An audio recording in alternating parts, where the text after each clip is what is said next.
Welcome to Dungeons and Chickens, the podcast where chickens fight back, episode 16.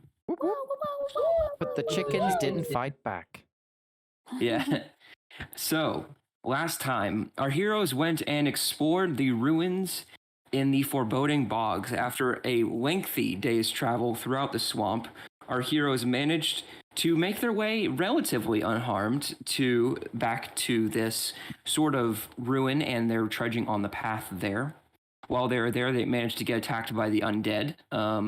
And soon after dealing with that, they continued on their way and arrived a little more than a day later to the ruins, where they ended up running into a submerged room with a altar.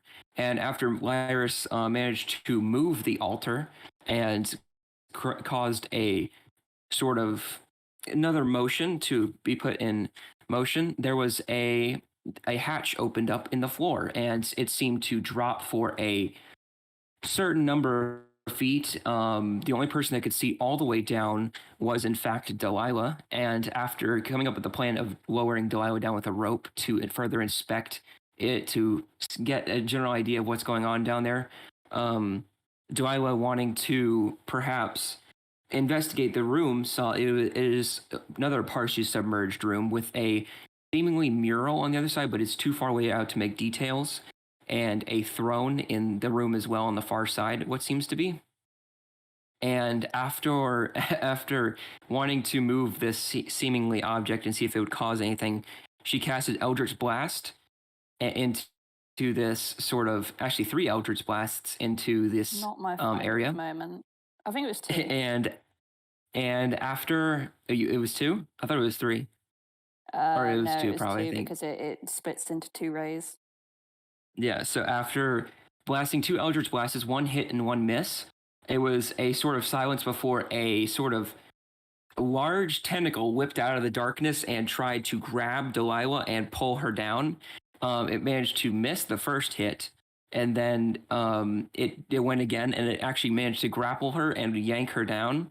And after grabbing her, the entire group was holding onto that rope, and after pulling them down, they all managed to take fall damage and land 100 feet down into this sort of cavern with it's pretty dark. The only person that couldn't see was Beatrix and Lyris, who had a bit of difficulty. But after continuing to be discombobulated by that fall, they ran into this sort of underground king, and they went into conflict with this king after he explained that the Beatrix is a destroyer of sorts, with her destiny being to destroy the world eventually, and history has shown that. After confronting the king and trying to persuade him to their side, our heroes ended up causing conflict and ending with Lyris decapitating this king. And now our heroes lay wounded, but held themselves very well against this creature, and are now at the bottom of this room with trying to find a way back up. And I believe with all that brings us back to our current moment. So what would you guys like to do? It is dark. Lyris, you cannot see. Nope. Beatrix cannot see. Delilah, you can see very well, and Allure, you can see barely, but you can see with your dark vision, you can see 60 feet in front of you. All right. So firstly, I'm just going to get out of the way before we get into all the kind of proper, Oh,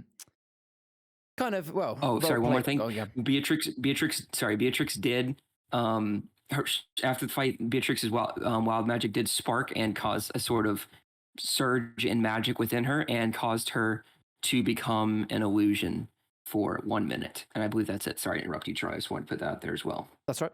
Yeah, so before we get into the whole roleplay of, discussing that moment, and also, the impending doom of how do we get out of this deep, dark pit that we've fallen into, I'm just going to start by spending some of my last spell slots, because obviously we all used quite a lot of them, and we're all relatively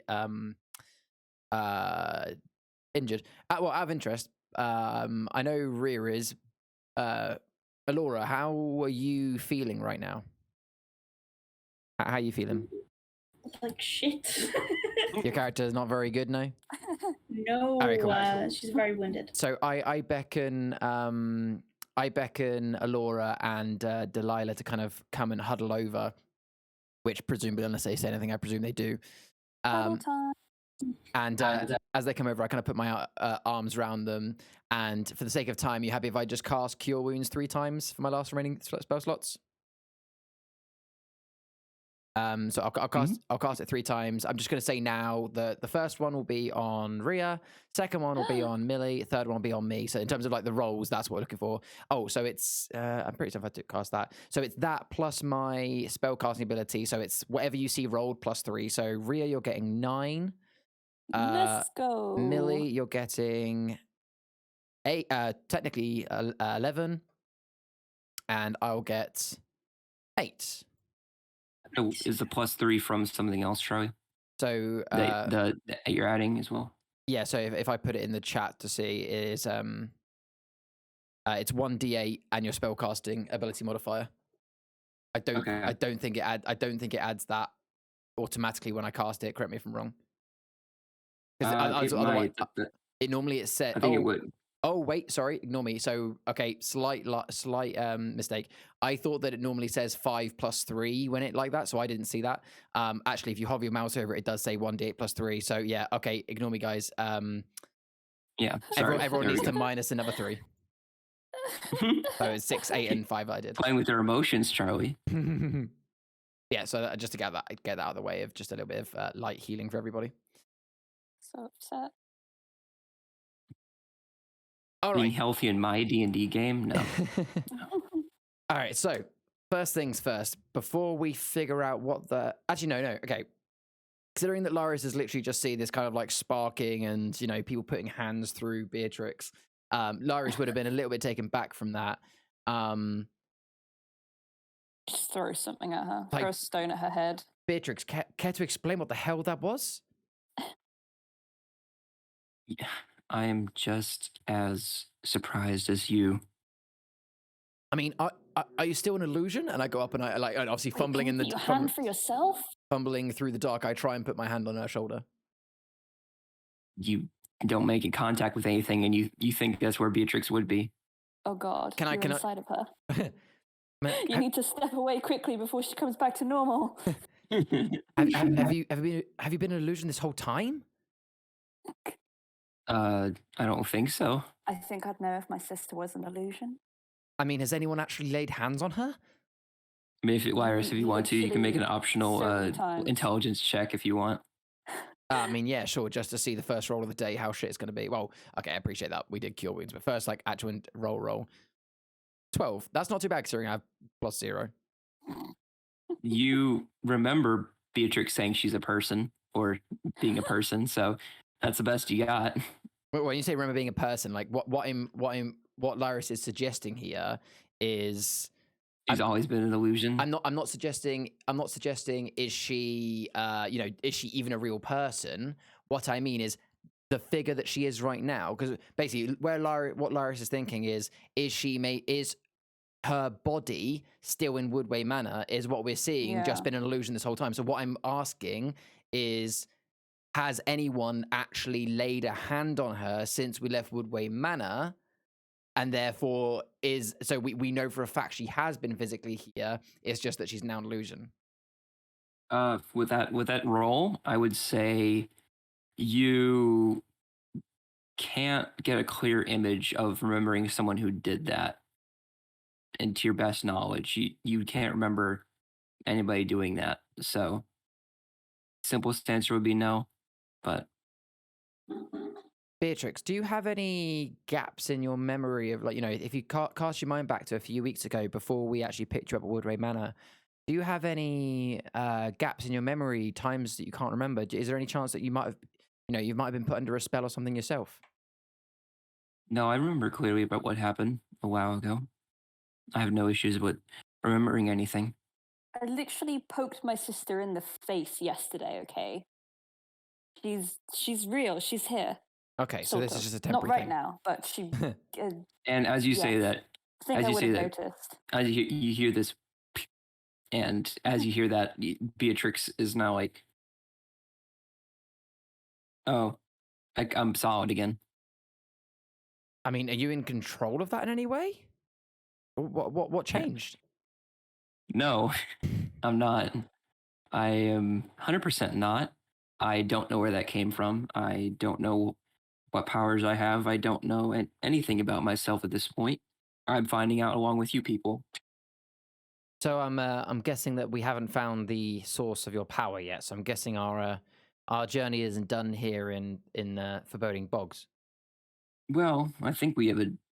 Mm, Is there anything that I would recognize with um like that? Because obviously, Delilah, I've read a lot about different magics and things like that. Is there a potential that I would be able to not exactly define? Obviously, we're trying to find out what has happened to Beatrix, but would I have any knowledge about wild go ahead magic? and roll an Arcana check for me.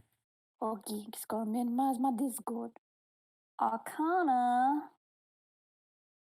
Are you kidding me? I have a +6. And I got a 9 and a natural 1.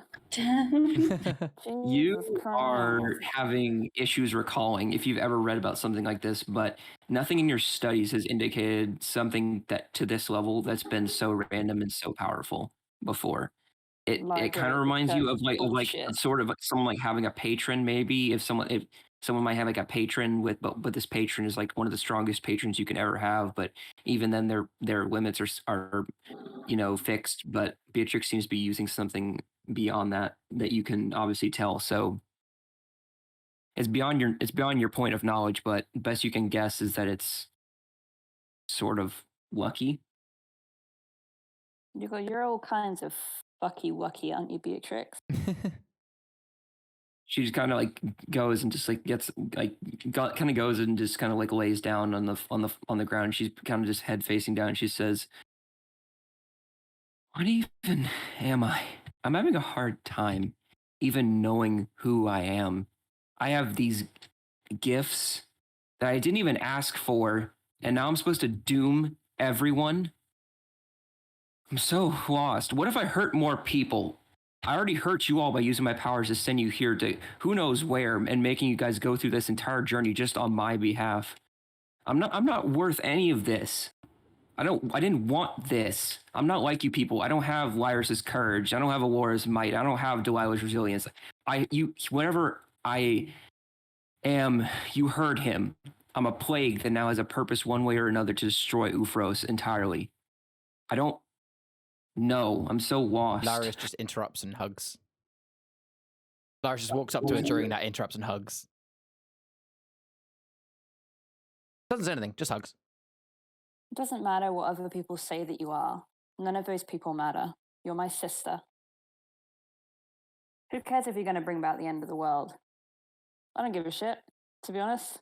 And if you're going to do it, you probably would have already done it by now, which clearly means that you're not going to do it. We do things together. Mm-hmm. We were brought here to help you, and that's what we're going to do. We just need to find a way out of here. And I promise we'll sort it out. We'll fix you. We'll find answers. Family hug. You see her kind of start like sobbing basically as you guys go and basically give her a hug, and she's just kind of like, "Thanks."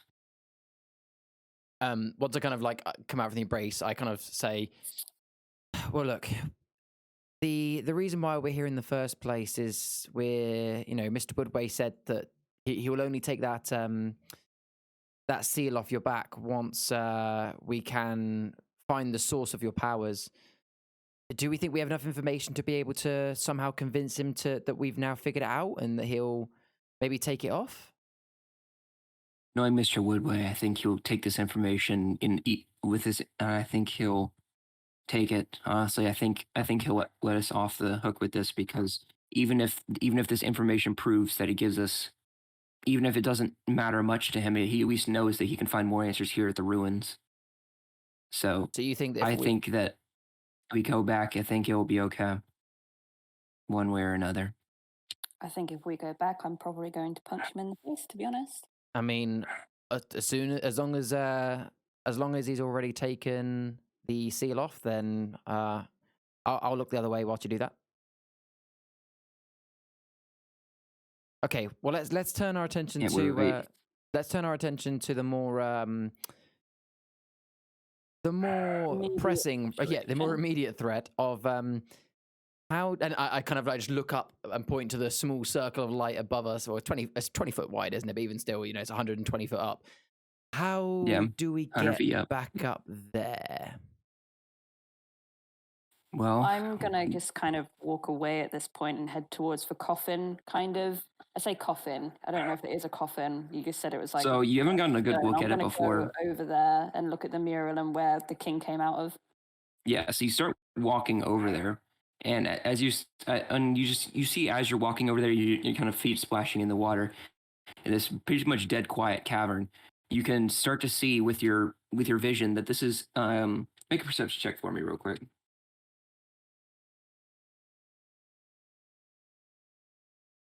Natural Ooh. 20. Nice. Okay, so you, as it comes into view, you can even see, like you're at the edge of your vision. You're very excited to see what this is, and as it comes into your initial sight of your vision, you're able to see that this is it's actually a throne.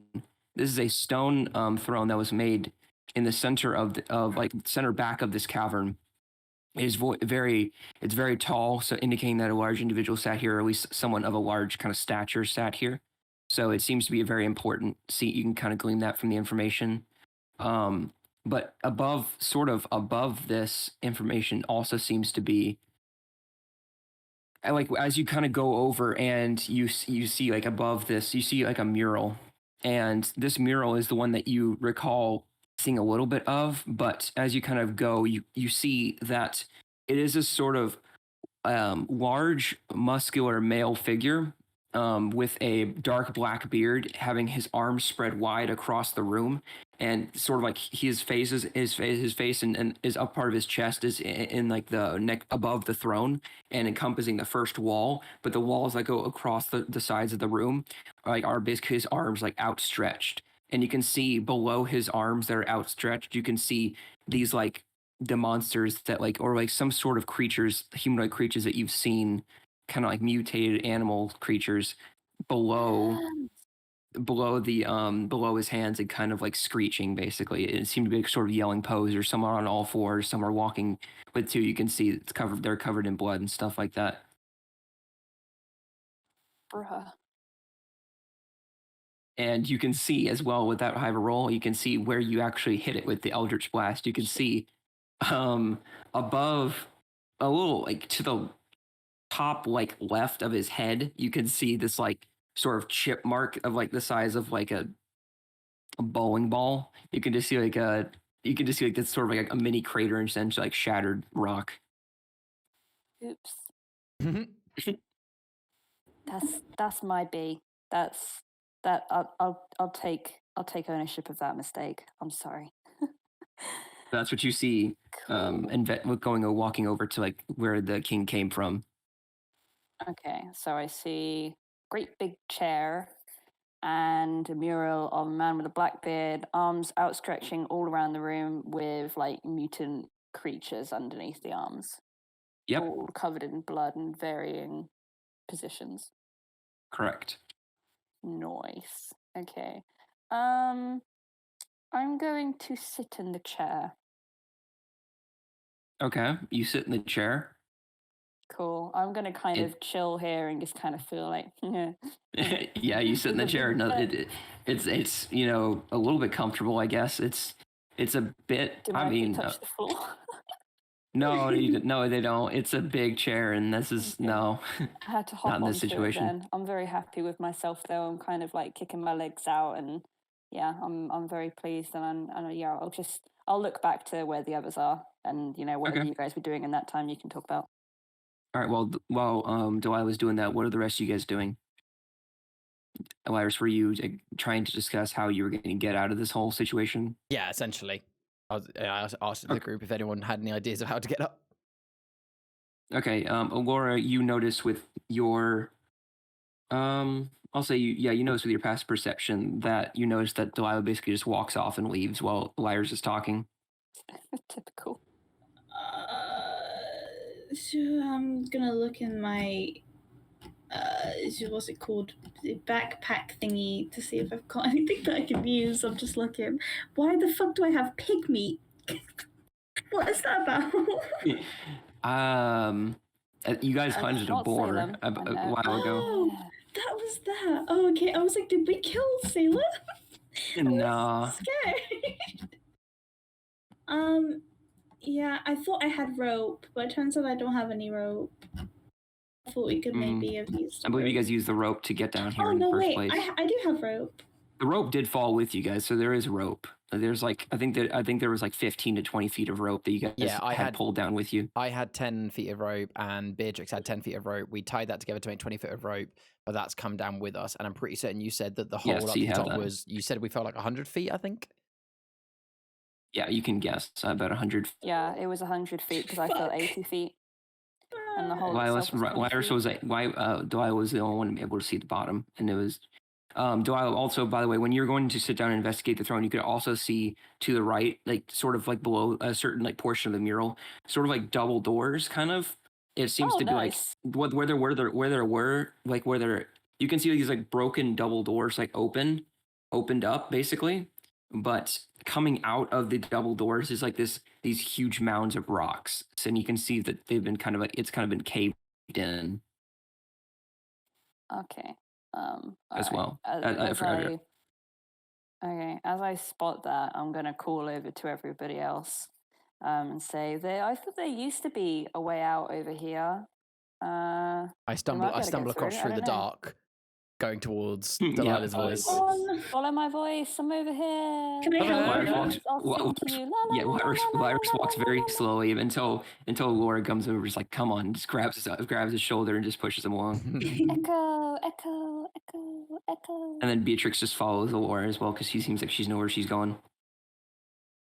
All right, and then you all basically arrive, and you can see the figure of Delilah not sitting in the throne. I'm sitting in the throne, and I would like the back of the throne is way taller than her, and her feet aren't even touching the floor, and she's just sitting in this large stone throne. As soon as Lyris gets kind of close enough to as soon as Lyris gets close enough to the throne to actually see her, like straight away, as if it's almost like kind of like. Lyris goes, oh, I'm sorry, and go straight down onto one knee, head bowed. I'm sorry, my queen. I didn't realize that you were situated there. I hope that I can do thy bidding and make thy happy. You shall be forgiven if you give me a piggyback later. Oh yes, of course, my queen. Piggybacks unlimited all round. Any simps in the chat? You are my favorite knight. And Lyris just looks up with a big smile on his face. She goes, suits you, and gets back up. I know, right?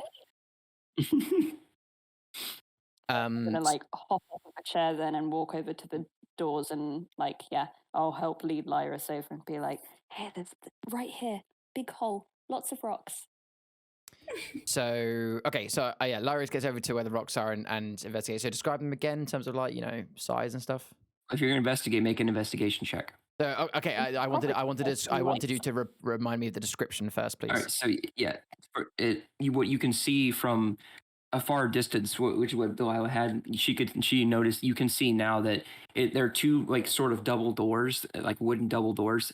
They're broken open, and it's had wood rot. It's because of all the moisture down here and everything, and it's sort of like rotting away. It's like broken at the hinges, and outside of these double doors, you can see pouring out is like a combo of dirt and rocks, and just like these large stones that are just blocking this entrance. And you can see that it's been a cave in. But if you want a more detailed and thorough search, you're going to have to make an investigation check, but that's all you can make out. What I wanted to ask then is, can I do an investigation check? What I'm looking for specifically is I'm looking to see if there's any kind of weak points around the bottom.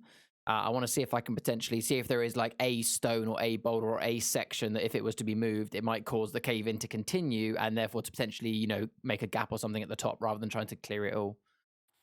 Okay, go ahead and make an investigation check for me. 11. Okay, so going through and kind of sift through and move a stone or two to see what you're working with here. And after you move a stone, you can just see a bunch of larger stones even further behind it. So you're pretty confident that what this is, any weak points that there are is still going to take a number of hours to sift through and take out, because this seems to be like a fully caved in hallway, like all the way down. Yeah. It's pretty. I mean, it would take a long time. I would say it would take hours to fully like take it out. Hmm. What Fireball? if I Eldritch blasted it? I mean, we do have someone with fireball. Yeah, there. I kind of step back and say, guys, it looks like there's it looks like far too much work to try and dig it out by hand. I guess we have nothing to lose by trying to just hit at it with all we've got. And I kind of look to Laura and go, "Do you want to try seeing what a fireball will do to it?" Yeah, sure. I'll give it a go. Blow it. Yeah, let's cast Fireball. Right, let's go. Firebolt. Okay. Okay, 11. Go and roll how much damage you do. Jesus. 18. Okay.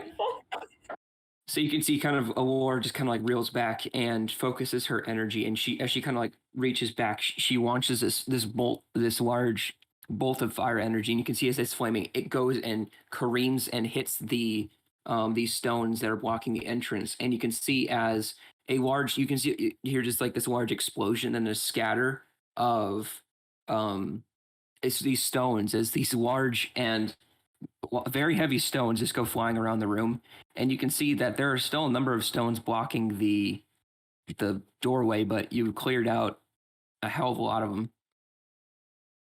I just look to Laura and Go. again? Oh my fucking god. Yeah. Again. Okay. Do it again. 20? All right, roll damage. 7. You strike at it again.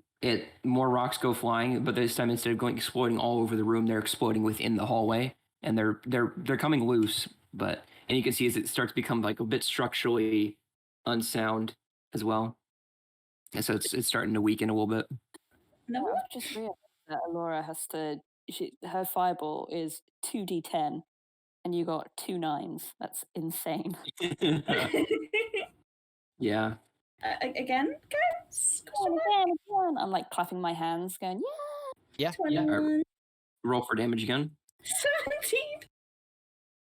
You can see as this large explosion down the hallway again, as more rocks come flying out, and it's just us. It's more rocks after rocks after rocks, and you can see that this just keeps going as the hallway is going down. But a large number scatter, and you can see as a huge chunk of them just come flying out of the hallway.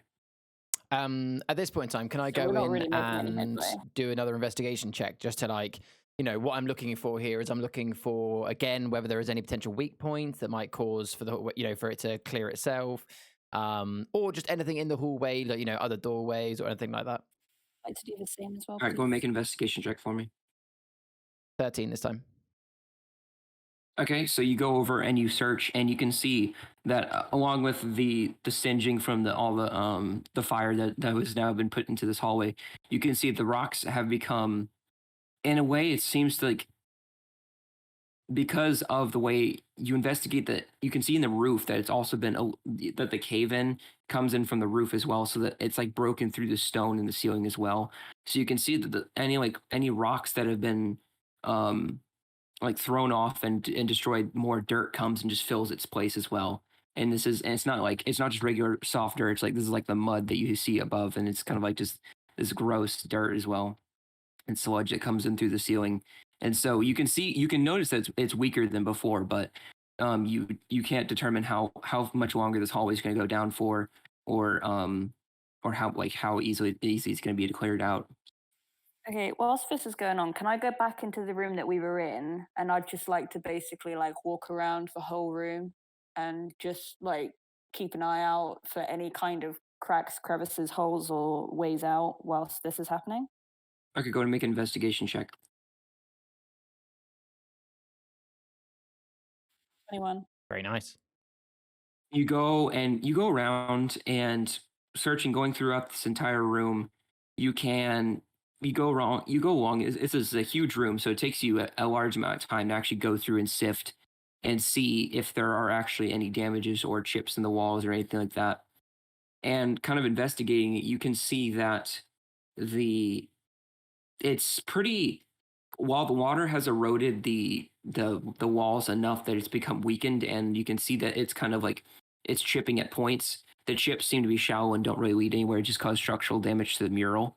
And you can see that any damage that there is, it's not very deep and it wouldn't really lead anywhere.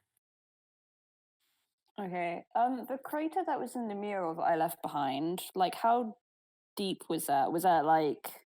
I mean, you said like it was basically just like a few kind of tiles were ripped out of it, like kind of. You look at it, and it since this whole wall is basically like a painted stone wall. You can see that the chip. From just eyeballing it from your perception check from earlier, I would say it maybe went in like a few inches into the mural. Right. It sunk a few inches. Okay. Come back to me. Is it something with the throne? Do you think?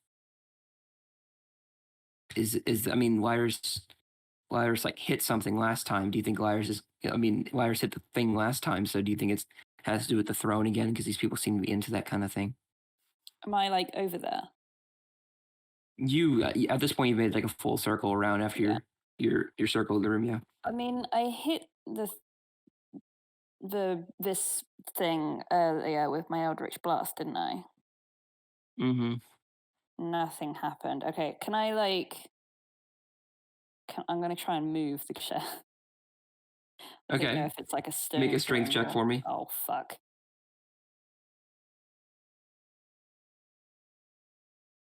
Let's go. I got an 18. So you push the chair, and applying force to it, you hear this as if like the chip is slightly cracked a bit. You pushed it a little bit, but it didn't. The stone chair didn't move. You seem to be just starting to break the armrest off of it. Fuck. Okay, good job, though. That was a good feat of strength. Thank you. I stand on the chair and I just start jumping on it. Stop it! Is it like it's nothing? It's not gonna help. Stop it! Well, what if the seat is a button? Here, let me try. And she just kind of goes and she starts like jumping on it as well. Maybe and we nothing both have happens. To jump on it. Okay, we're both gonna jump on it at the same time. All right, 3, 2, 1. We jump. Jump. And then you jump and you land on it. This stone chair does not move. This is very frustrating. I'm very upset. Oh, it made me tired. She kind of just goes and sits on the chair, and you can kind of just hear this. You can hear like this sort of stone kind of like moving a little bit, and as you kind of and you sit, and basically sits down, you can see in the center of this room. You can see this sort of another, actually similar to the hatch that they have up below. There's above. There seems to be a hatch sort of like opening below, and you can see as the water kind of like goes and just siphons into it like it was before here, and basically just floods into that. And you can see coming out, and you can see it as well throughout the room. There are 16 slits that basically open up in the floor, and out of each of these, there's like an aisle running down the middle, and you can see as each of these kind of like rises up. You can see these like sort of stone slabs that come out of the ground, and there's something on these tables that are sort of like I just kind of like dark and sort of singed. I mean, not singed, but it's sort of dark and unrecognizable. And you can see at the center of the room there's a rising like column that comes out of the ground, and you can see as it kind of like rises up out of the ground, it's a spiral staircase as it leads up to the room and attaches to the top of the ceiling, and the column basically like leads all the way up to the stairs. Like the stairs lead all the way up to the ceiling. Okay, I look at Beatrix and I say, all right, well, it looks like you've just got a fatter bum than I do. Apparently Clearly, this was weighted and nothing to do with your magic. Yeah, I think it's definitely a weight issue. Yeah. Yeah, for sure. If Lyra would have sat on it, it would have done the same thing. Yeah, exactly. Yeah, I'm not. Yeah, I'm not for sure. tiny or minuscule. No. No, that worked fine. Yeah. Anyway, Like, so okay, she let's kind of like go. she's kind of like anyway, and she kind of like gets up and is like, so what are these things now? And Lyris, as you're kind of like going and looking at the rocks, you kind of hear all this happen behind you. And Laura, you as you're about to launch another firebolt, you hear that behind you as well. Yeah, I'll turn over and head over to them and go, what did you do? Well done. I sat her on a chair. Is it a pressure plate or what? We don't know. It might be like that. Like Delilah was just like 5 pounds short of making the threshold, or it could be like a magic to thing. be fair, we both did jump on it. Oh, we did both jump on So it. That's maybe true. you have a magic. Let me bar. try. And I kind of goes over so the chair. she kind of goes over and sits. You sit on it, and you can see as the sort of the everything kind of like goes, and you can see as this column and everything sort of starts to like lower down and go back into the floor, and everything starts to like go and like lower back up again and closes up. After like 10 seconds, everything's kind of like gone back to how it was before. And Okay. and now I sit I down. had sat on the arm next to him at that point. And now you what? So I was sat. Oh, sorry. I was just saying, so if Beatrix had just got off and that's happened, I now sit on the chair. No, you know that's what happens when you sat on the chair. Oh. Yeah. So she got up, it stayed the same, then you sat on it. And I sat on the arm next to you as you did it.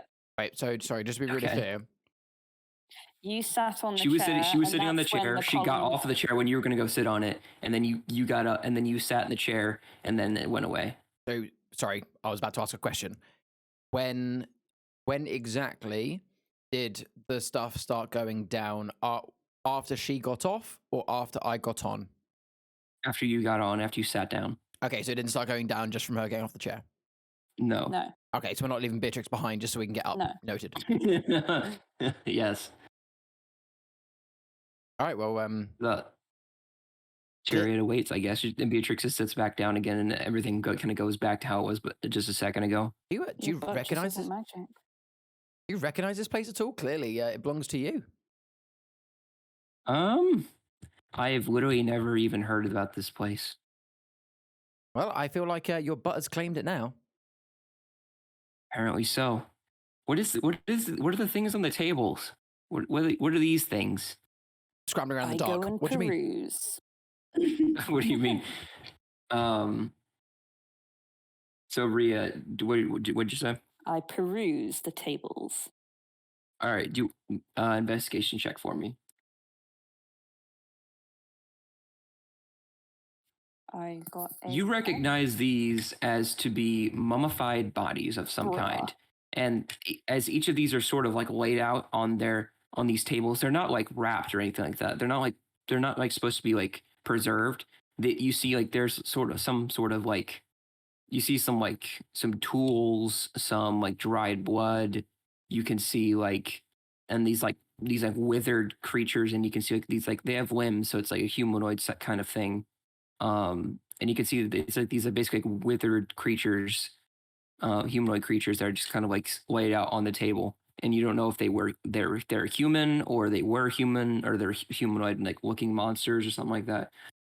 It's hard to determine from that investigation check, but you can recognize these as mummified individuals, not well mummified, but you believe that they are only mummified because that they were underground and not exposed to this moisture.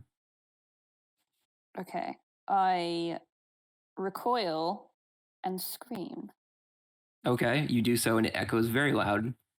Everybody's able to hear it, Nice. including everybody's able to hear it.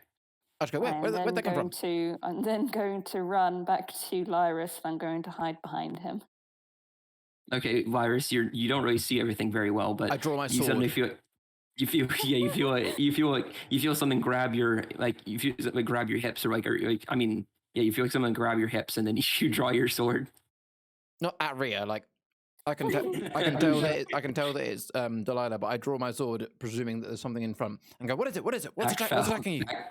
Back foul beast, and she just slashes at Delilah.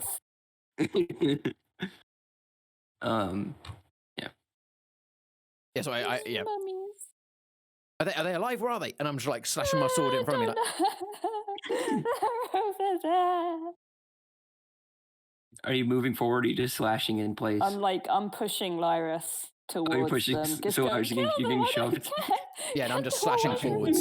We're just a blind Okay. attack right now. After a few seconds of walking forward in the dark and slashing, you slash into something, and you can see you hear this like crunch as you slash into this something. And you hear this crunch, and then a tink, like you hit some stone, and I scream you again. I think I got it. yeah,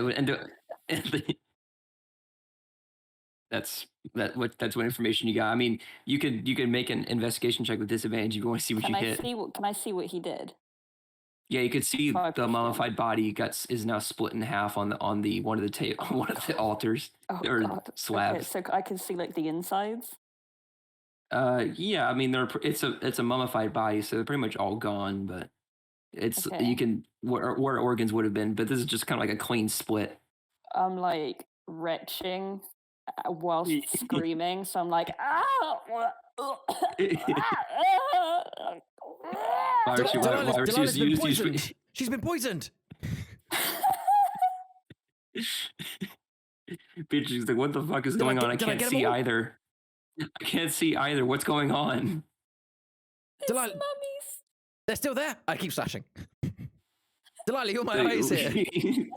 you just keep slashing. And you can hear this. There's like crunch as Lyra basically just goes and like stabs into this down into the table and hitting the altar over and over again. So you hear this like crunch tink, crunch tink, crunch tink in the dark. Dead. They're dead? It's dead quiet. It's dead quiet.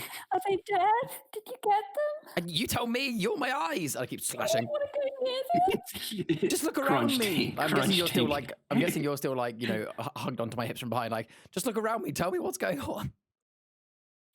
What? Delilah, you just see Lyra's just butchering one of the corpses on one of these tables, splitting it like. Not to throw up. So this just keeps going on. Okay, Beatrix is like, Laura, can you come over here? You can see. Could you just what are they doing? I run over.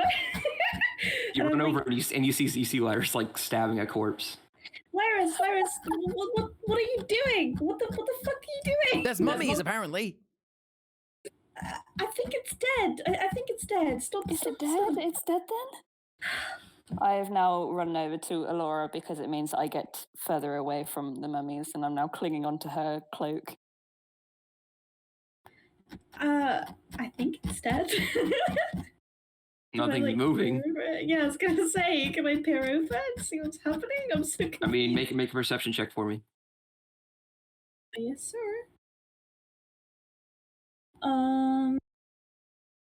15. Nothing's moving. You're very confident that after the noises that echo through the darkness after metal hits stone, it's pretty quiet and nothing seems to be moving. All right. Well, yeah. Whatever it was, Delilah, it's dead. I guess now is probably a good time to tell you that I have a real phobia of mummies. Oh, You have a no. mummy phobia? Yeah. Didn't you know That's very that, Bea? specific. What about zombies? Are you scared of zombies? No, fuck zombies. I killed zombies. I killed them earlier. Yeah, I know. I was don't wondering, like- were you like I don't were you like like that screaming they're while you're hitting covered. them? Were you like I mean, were you I like was screaming or throwing crying up while on you're hitting one, them? But that's because Yeah. they were throwing up on me. No, it's because they're covered in bandages. Sorry, is your and phobia they of like have- wrapped dead people, or is it like?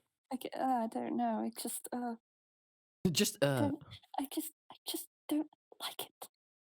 Okay. Well, I mean, okay. This was enlightening.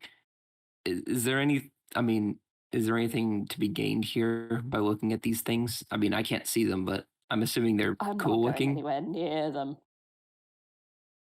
I mean, it's pretty choked up after Lyris was slashing it. There's 17 more that are in perfect condition. Well, perfect condition. They're pretty ripped up, but but one is completely butchered and is like in tiny pieces.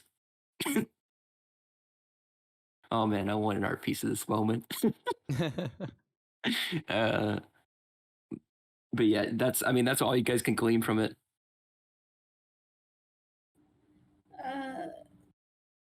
Do we just leave, or like, do you want to like stay here and do more things, or? Does Beatrix need to sit in the chair again? I'd like to get where it's light, please. I mean, we do have that option now because it is above us.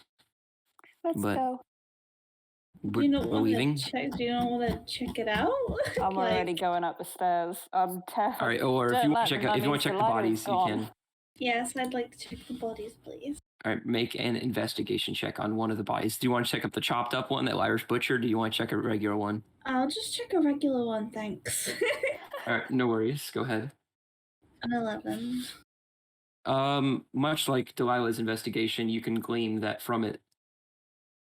It is a corpse that you cannot tell what it once was, or like what it once was. But you can tell it's a humanoid creature since it has limbs, and you can tell that there are a large number of them. And I mean, maybe it might have something to do with something relating to this room, but I don't know. You wouldn't know why a throne room has this in it anyway, so it's kind of like lost on you. Well, looks like there's nothing here. Let's continue with our adventure. Okay. So you guys go, and as you sort of head up the spiral staircase one at a time, you arrive sort of, you have to kind of squeeze through that crack that you came through in the initial hatch, and you're back where you were, and now it is dark out. So you guys walked in, I believe, around, I'll say like, I don't even know what time I said. I think it was Maybe the evening. like, yeah, evening. I'll say like it's further into the evening. You guys were, I would say, searching around for about an hour, so it's about an hour later. And all the water's gone now, so we don't have to swim back out, right? Yeah, all the water's gone. You can just see like now these sort of rocks with this sort of algae on them, and all cover like littering the ground, and it's a bit slippery, but you can really see like all this like broken and sunken room around you. Well, I don't know about you guys, but I think camping inside this ruin is probably the least of our desires. The last thing we want is to for this ruins to sink any further or chuck us back down there. Shall we get to semi-solid land outside and make camp and try and not have any nightmares tonight? But wouldn't it would provide better weather protection, wouldn't it? I mean, this is me. I mean, this is just survivalist me talking. When I had to fend for myself and look for my own cover, I would use this as cover. I mean, is this something like? I mean, do you really think it's going to sink after this long? I mean, with all the different secret hatches and openings and stuff we've seen, and with all the the crumbling rocks and rocks that have been ruined by the water over time, I personally don't want to risk falling back down there again. If we do, who knows whether we'll have the strength to survive that fall again. I personally would rather we find somewhere outside. I've always preferred camping out there. I know that last session we asked my teddy bear something. I think Lyris asked it, where's the source of Beatrix's power or something similar, and it pointed directly up. Is it still pointing? It would be, yes. Okay, so it's still pointing directly up. Directly up. Okay, so as you're like with the teddy bear, there's a question for Dry Bones. So when you ask him a question, obviously he points to wherever it is. So does he continue pointing until you ask him another question, or like unless you tell him like thank you?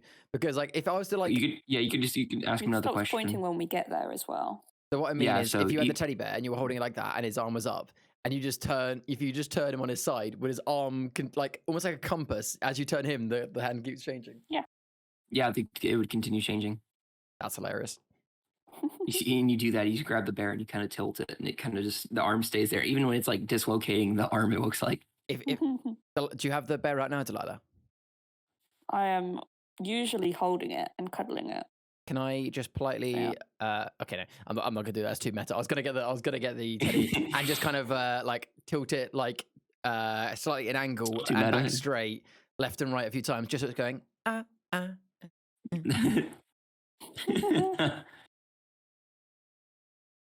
But yeah. Anyway, So- I unless you guys want to vote, I really feel like we should make camp outside. Yeah. If we Well, were to okay make then. camp outside, does that mean that we'd have to go all the way back to where we made camp before? I mean, we didn't really explore behind the ruins or to the sides. We kind of just came straight to it. We could have a little look around in a different place. I mean, we're going to be heading back in the same direction we did before. I mean, what time is it, Drybones? Do we have enough time to go back to where we made camp before we got to the ruins? I remember that. It's getting closer to sunset now at this point. So Oh, yeah, okay. sunset, but that's like early evening, isn't it? That's we've still got a bit of the night, right? Or it's. I mean, I forget. Is it You would summer? assume. You would assume it's. Yeah, it seems to be this sort of summer season, going into fall soon.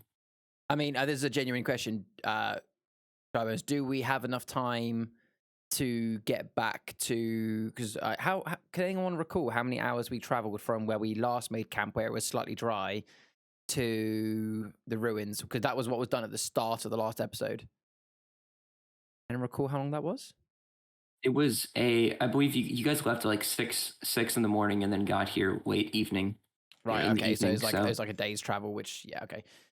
All right. Can I? Okay. I want to leave the ruins, and I'd like to make some form of check, whether it's nature investigation or whatever you'd prefer, or survival or whatever, to see if there is some land outside the ruins, which similar to like I asked last time. I'm looking for any bit of land which is basically slightly raised land, so therefore is not going to be damp or wet. Sorry, it Are might you be a gonna bit walk damp. like around the ruins and stuff? Yeah, just in the general area, a little bit out front, a little bit around the ruins. Just basically, I'm looking for anywhere which is more solid ground and not marshy. Something that's a bit raised. Yeah, so that would be a nature check, I would say, just to try and find a suitable from 14. your nature experience. Okay. So walking around the ruins, doing like a full 360 and kind of glancing around from like what look like areas sort of near the ruins or around it. You're within time, you're able to find a reasonably stable spot about around a mile or two away from the actual ruins. So you're able to set up camp there. The reason you didn't make it there, see it before, is because it's sort of off to the east, and so it was kind of like towards away from where you guys were traveling. But actually, as you're sort of circling the ruins, you are actually very close to the river, and you can see across the river. You can actually sort of make a perception check for me. Boop. Wow, even with a +6, I That's got 8. persuasion. That's persuasion. Oh, I'm so glad. That's That was yeah. You Perception. can't persuade the DM to give Even you better worse. perception. I Even feel worse. like you should have done now. So being as perceptive as you are, you walk over, and while sort of kind of walking around and getting like a general sense of the land around you, you do see a kind of like a little bit across the ocean. You can see a sort of, I don't know how to describe it. It's kind of like a vague shadow of a landmass. So you could say Failgone is gone from my view. It's very on the very edge of it. You could guess. Yeah. I mean, I like, correct me if I'm wrong, but I would know this, although I wouldn't know the foreboding, although I wouldn't know the foreboding bogs like the back of my hand, I would know quite well where the foreboding bog sits in the world, considering that, it's not really discussed. We haven't really discussed the dry bones, but, we would make the assumption that you know my backstory and where I came from, and how I kind of got to where I was. A lot of my growing up time would have been in the Ashenland and maybe like southern Farados. So, my character would know the layout of, if I am to the east of Foreboding Bogs, that landmass must be Failgone. Yeah, so you can see the vague shadow of Failgone in the distance, sort of just looming in the background as well. Yeah. But yeah, no, you do find a piece of land to the east that is suitable for camping out and being able to rest there for a while. Cool. If to skip time, I go back if I haven't already got them with me, or if they weren't already traveling with me, I go back and get them and bring them down there. Okay. All right, let's set up camp here, rest for the night, and At first light, we will start making our way back to Woodway Manor in hope to finally get Beatrix free of his curse or whatever this is that he's done on her. His. Yeah, as in his curse, as in Mr. Woodway. Oh, His curse okay. that he's done, yeah. I thought you were calling Beatrix a he, and I was like, oh. No, as in the curse that he casts. It's his curse. You're the victim here. Yeah. So yeah, as soon as at first daybreak, we'll start making the return journey. Yeah. But we don't know the source of Beatrix's power yet. I mean, Beatrix said that she said that she thinks that she now has enough information based on her that this wild magic that she didn't realize she had before. She thinks that that's going to be enough to be able to convince Mr. Woodway. I mean, she knows Mr. Woodway better than any of us. I think that whenever it was decided that when he said that when the elven man, when he described that vision to me about the elven man talking about Rayon's chosen and this whole thing about Rayon causing this whole uprising, I think Rayon has something to play in sort of what I think of my power is, but that's just me assuming. I think that might have caused me to become getting some powers from it because I am some sort of chosen of something. I Hold out mean, the bear, and I say, well, the bear is still pointing. Shouldn't we at least try and find exactly what the bear is pointing to? Where's the bear pointing now? Where is the bear pointing now? Because it So was after you pointing directly up when we were in there. after you stepped out of the structure, it's still pointing up. So it's pointing up at the sky. Correct. Lyris just looks up with his eyes like. You see a pirate ship coming out of the sky. You imagine the pirates. It's like the Sea of Thieves clip. Captain! The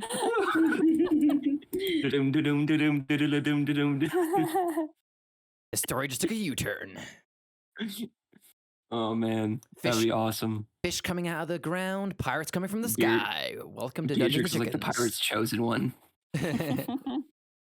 Oh man, that'd be awesome. Well, look, and I turn to Delilah. I say, in all honesty, do we really need to know exactly where Beatrice's power comes from? No, not really. Well, I want to know. But what we need to do right now, what our focus is, we need to get this get this hex or curse, whatever it is, removed from her before it consumes her. And as soon as we can get away from, we don't care at this point about Mr. Woodway. As soon as we can get away from that connection with him, we can continue with. Don't forget that our overall mission here is we need to raise some form of army and get back to Aspecia. I mean, I still have nightmares of that gigantic creature that we saw down there, and we, for all we know, it's already started attacking Aspecia. It might have already come to the surface. We really need to remember that. And if Beatrix thinks, and I turn to Beatrix at this point, Beatrix, on a scale of 1 to 10, how confident are you that the information that we've gained from that encounter is enough to going to be able to convince Mr. Woodway with what he needs to remove that curse? Because Delilah's got a point. If we travel all the way back and we haven't figured out enough, then that's just going to triple our time. I think that Mr. Woodway would. He's using us as pawns to do research, and I think at this point, if we tell him that the reason for my power is because of the rogue god Rayon, I think he would take that answer enough to take it to heart. I think reasonably. I mean, I don't know where else to go. I mean, everything else seems to be the old world is running out of resources. Unless you guys want to go to Aspecia and try and do an archaeological dig. I don't think it will. I don't think it will turn up much information other than what we've been given. I mean, we just decapitated the king of the civilization, and I don't think he was going to be he was going to be more helpful than what is left. I just turn back to Delilah and go, and look, if Mr. Woodway doesn't think that consider that information value enough to take rid of the hex, then you can kill him. I look at the bear. I look up to see where it's pointing, and I just kind of sigh. And yeah, I don't really say anything, to be honest. Okay. I look at So what would you guys like to do at this point? I look at the bear and go, actually, no, I'll do that in the morning. I would like to start setting up my bedroll, make a little fire. And actually, we haven't really got much. Oh, just confirming. Did we go get Salem and bring him to this camp? We left him outside, didn't we? He was there when we waiting outside for you guys. Cool. And obviously, and Saul. Well, how are we doing on food right now? I have about 10 rations left. I have 2 rations. I never had any rations. Yeah, I've been sharing with you. Damn it. Yeah. What kind of survivor are you, Delilah? Don't even have food. They weren't included in my bag. I have some. I never had a bedroll, and I never had rations. They've never been in my bag. Do you just have some pen and ink or something? Like some ink and parchment? Yeah, sorry. I got ink pen, parchment. I still have all those potions as well that need to find out what the fuck they do. We don't even know what the fuck they do. Yeah. No, yeah, I was really tempted to drink them last session, but then I was thinking, maybe I should you throw still one to see if can. it's flammable. You still can. Apparently, I've got 2 pebble potions, 2 clear wispy potions, 1 dark red, 1 potion that has a fang in it, and 2 that have green fingernails in it. Gross. Or is green with fingernails in it, sorry. We stole this from you guys stole that from the military? I can't remember. We had those 2 people with us. And I think you stole it from the military. Yeah. We've been on a lot of adventures. Wow, that's a lot. Okay. It's been good times. So, do you want to drink it? I'm kind of sulking, but yeah. You want? We don't have to if you don't want to. I'm gonna drink I'm gonna sip one of the clear wispy potions. Okay, sip won't get you the full potions effective to drink it. I'm going to chug one of the clear wispy potions. Okay, clear wispy potions. Gotcha. I got that's up in my DM notes. I gotta find out what that does again. Just whilst Delilah's doing this, Delilah dies. Actually, no, I'll stick around. All right. So for the 2 wispy ones. Okay. 1 second. I have that right here. Sorry, folks.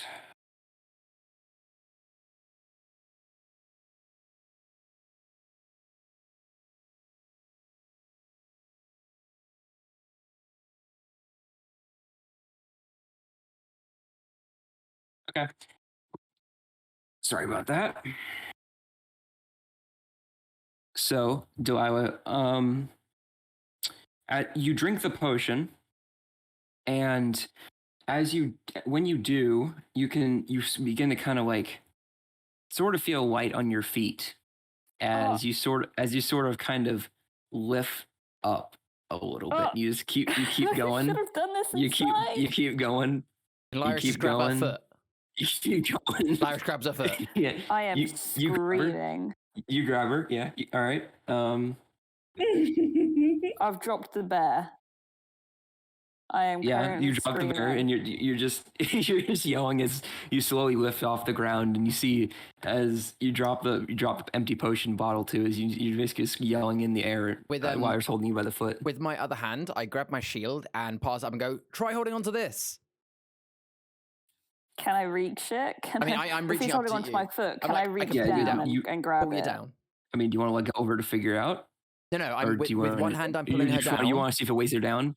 Yeah, with one hand I'm pulling her down, the other hand I'm lifting up, so you can definitely reach it. And like as she picks it up, I'm kind of going to do that thing where you kind of like do this. Like I kind of like open, close my hands, like just for a split second, just to see whether she's going to go up, down, or stay the same. All right, so you briefly let go and then grab back again. She rises up a little bit, then you grab her and she stays. But with me, she's not Wait. going up. Wait, the bear was pointing up. If you let go, To the sun. I might find the information. I might find the knowledge. Lyris, let go. But how are you going to get down? I'll figure that out later. Is this I what you? must And know. like I Lyris looks must up know. with Lyris like looks up with puppy eyes and be like, "Is this really what you want?"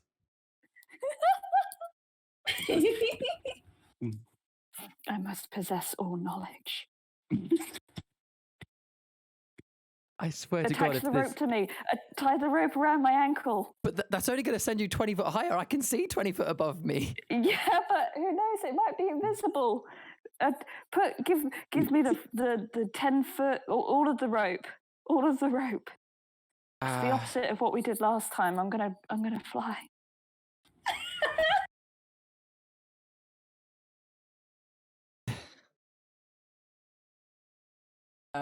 Okay, right. Okay. So Now, glad I okay, gave you that right. push. All right, we're getting technical here. This might be a little bit too over top. Laura, grab my bedroll, open it up, and see if you can tie the rope to it to make some form of kind of air. I'm not going to use the word parachute. Air catching mechanic, something that will soften her fall. Don't have parachute kind of things. in Actually, it. one second. Okay, I'm just gonna say, can we try and Never make a parachute? Never mind. No, I mean, we don't try know. to make a parachute. We don't know for a fact that this spell Okay, won't so bring what it are down you slowly putting anyway. together? So I, What are you putting- whilst I'm holding on to Delilah, I'm asking Alora to open up my bedroll, and to each of the four corners, Okay.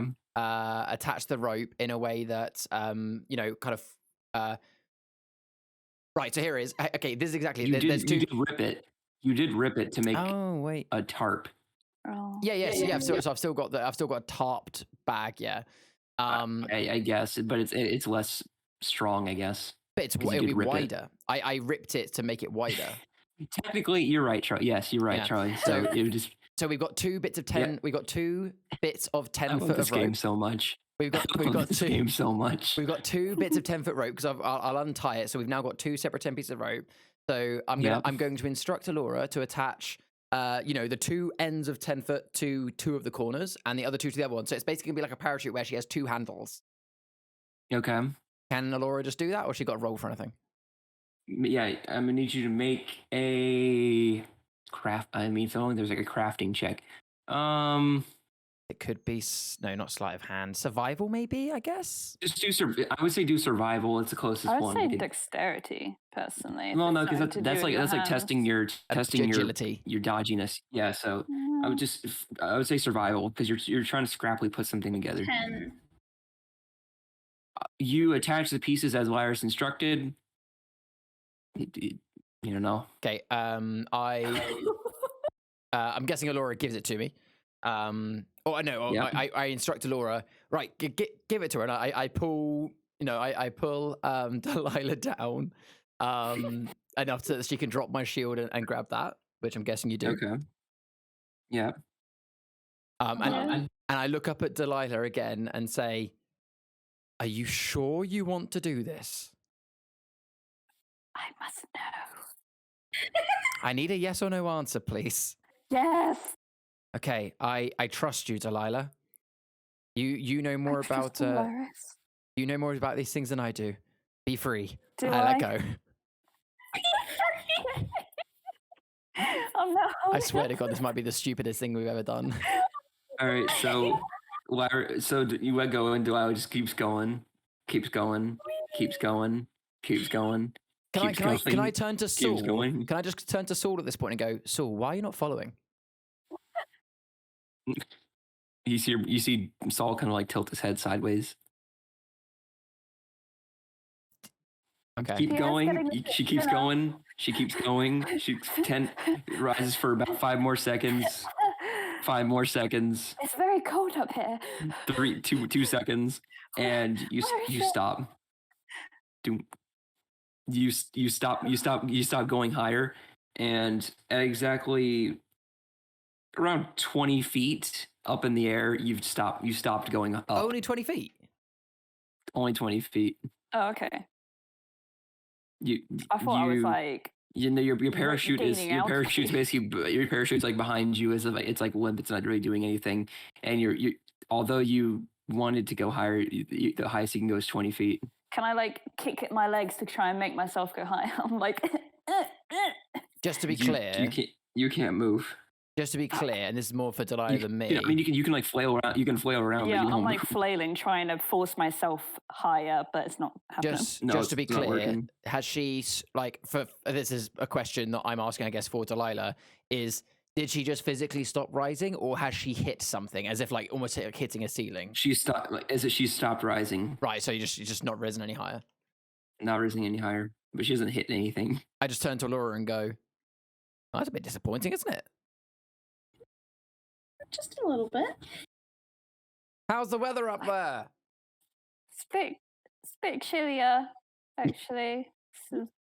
You'll see all of Felgon from here. Can I? I mean, you're 20 feet up. Make a perception check. Okay. Six. No, you can't. I'm crying. I'm blinded by my tears. Okay, so looking around from that altitude, it's very pretty. I mean, you kind of see Lyris is smaller and Alora is smaller, and so is Beatrix. And Beatrix is laughing. You can see the structure behind you is smaller, I guess, in comparison. Can I throw the bear You up can her? throw the bear up to her. Can you I've throw got to try and 20 catch feet? that. I mean, when if I've you got want to try, my- do you want to try and hit her with it, or do you want to like throw it? Well, I want to throw it to her. The So idea I can being is catch that it. considering she was going up there to see, why the bear was pointing there, if she can catch it, then and she can, she can see, is the bear still pointing up, or actually was it something 20 feet in the air or something on a level plane or something?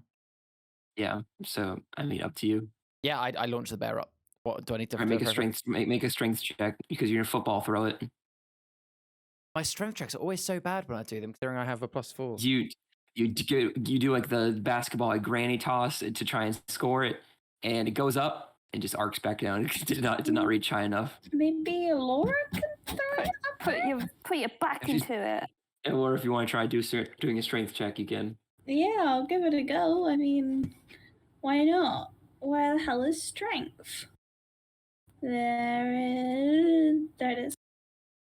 A 9. It's the same thing. You throw it a bit higher than Lyris, but it comes back down and hits the mud. Can we get Soul to send it up? Yeah, I don't know why we didn't think of that in the first place. I hand the bear to Saul. The bear's probably a little bit muddy now. I hand the bear to Saul and say, "Can you try and I just kind of like speak in relatively simple language. Up." Saul just kind of like bites it and then goes up with the bear and just gives it, and he kind of just like flies and he lands on Delilah's shoulder and just gives her the bear. The bear's still pointing up. Damn it. Endless knowledge. Still out of my reach. Lyra's kind of like suddenly you almost see like a light bulb moment and go, "I've got a plan, but first things first, let's get you safely down. Delilah, throw me the parachute." Excuse me? I kind of position myself underneath you and go, "I'll catch you if the spell ends beforehand, but throw me the parachute. I won't be long." The parachute's going to do nothing for you at 20 feet distance. Throw me. I'll get you straight down. I promise. Okay. And I drop the parachute. All right, you take off the parachute. Didn't seem to be doing much for you, so you toss it down, Lyra, so you catch it easily. I turn to Laura and go, "Quickly, help me disassemble this and turn it back into a 20-foot rope." The idea being, so take it away from the roll and we're tying it back into a 20-foot rope. This is the most baddie session ever. All right, keep going. Christ. All right, and then once that's done, I hand one end I pull Saul down again, and I want to give one end to him and say, "Take this end up to Delilah." This is literally the scene from Fizzy. This is like literally Fizzy lifting drinks from Charlie and the Chocolate Factory. It really is, yeah. All right, Just sorry. like Open up the tarp thing, and I'll just fall onto it like a blanket. You sleep up there? No. She means like No, how like firemen all of catch you like people. hold it. Yeah. Yeah, like all of them hold it out. Yeah, but sort the of like issue a is, fireman. do you have any control of when you come back down? You could be up there for 8 hours for all we know. We don't know the length of that potion. I could be, but I'd feel a lot better about it if I knew that I was going to fall on something soft. But I can get you down. And again, has Saul gone up with a rope yet? Saul Oh, I takes the see. rope, and okay, I'm assuming you don't have a. Let me. I want to find something. You don't have the character sheet for Saul, right, Rhea? You don't happen to No. have that? Okay. I 1 never second. thought to make one for a bird. I'm just sorry. gonna talk through my process now. By the way, like out of character, I I'm just see gonna what let you you're know. doing now. Basically, yeah. I'm Alright, giving. I'm gonna go make. Whilst you do Sorry, that, go Dry Bones, ahead. I just want to explain like my overall plan, just so you kind of know where I'm going with this. I will still role play it, but I just want you guys to know in advance. Is the plan is for him to bring the rope up to you? I have the other end, so I can pull you down. I want to tie you down for the night because we don't know how long this. Like only Dry Bones knows how long this spell's going to last. And my intention is in the morning, I'm going to when I pray in the morning to do my spells, I'm going to change one of my things to speak with animals. When I can speak to animals, I'm going to ask Saul to fly up as high as he can go to see if there is anything up there, just to be the final nail in the coffin as to whether there's anything up there that we can look for. So I'm going to send Saul up as high as he can to be our eyes. All right. So Saul, since this is rope is relatively heavy for a bird, Saul is going to go ahead and roll a strength check. So I pulled up a bird. I pulled up a raven, which I'll say is close enough to the stats of a crow. And we're going to go ahead and roll for this. Pretty good. 15. Hell yeah. So Go, Saul. So Saul, he rolled a natural 19, and it's -4 for strength. And so so you see Saul, who by all accounts should not be able to lift this rope even an inch. And you see Saul basically just go and like lift it, and he just pulls it up and gives it to you. And now you're Holy shit, Saul, have you held to a been rope. lifting? Saul lift, bro? just pecks you in the face. Okay, so when Damn. Delilah has hold of the rope, I'm going to start slowly pulling it down. I wrap my legs around it as well, so that I'm like not being like pulled upside down. Yeah, You know yeah. what I mean? So like I wrap my legs around it so that I'm being pulled down normally. And yeah, Okay. I pull it down foot by foot until Delilah gets to the ground. And when she does, can I look around to see if there's any like boulders or trees or can anything that tie I can me either up. tie Rhea up? Tie me to a This is tree. Beatrix Okay. just says. Beatrix just says, "This is all I've ever wanted to see." Shut Sorry. up, Bee. And okay, Lyris, go ahead and roll a perception check for me. Lyris, while you're doing that, Charlie, I just wanted to note in the Raven like character sheet, there's a beak attack for a Raven, and it does 1d1 damage. Wow, I wonder what that could be. Yeah.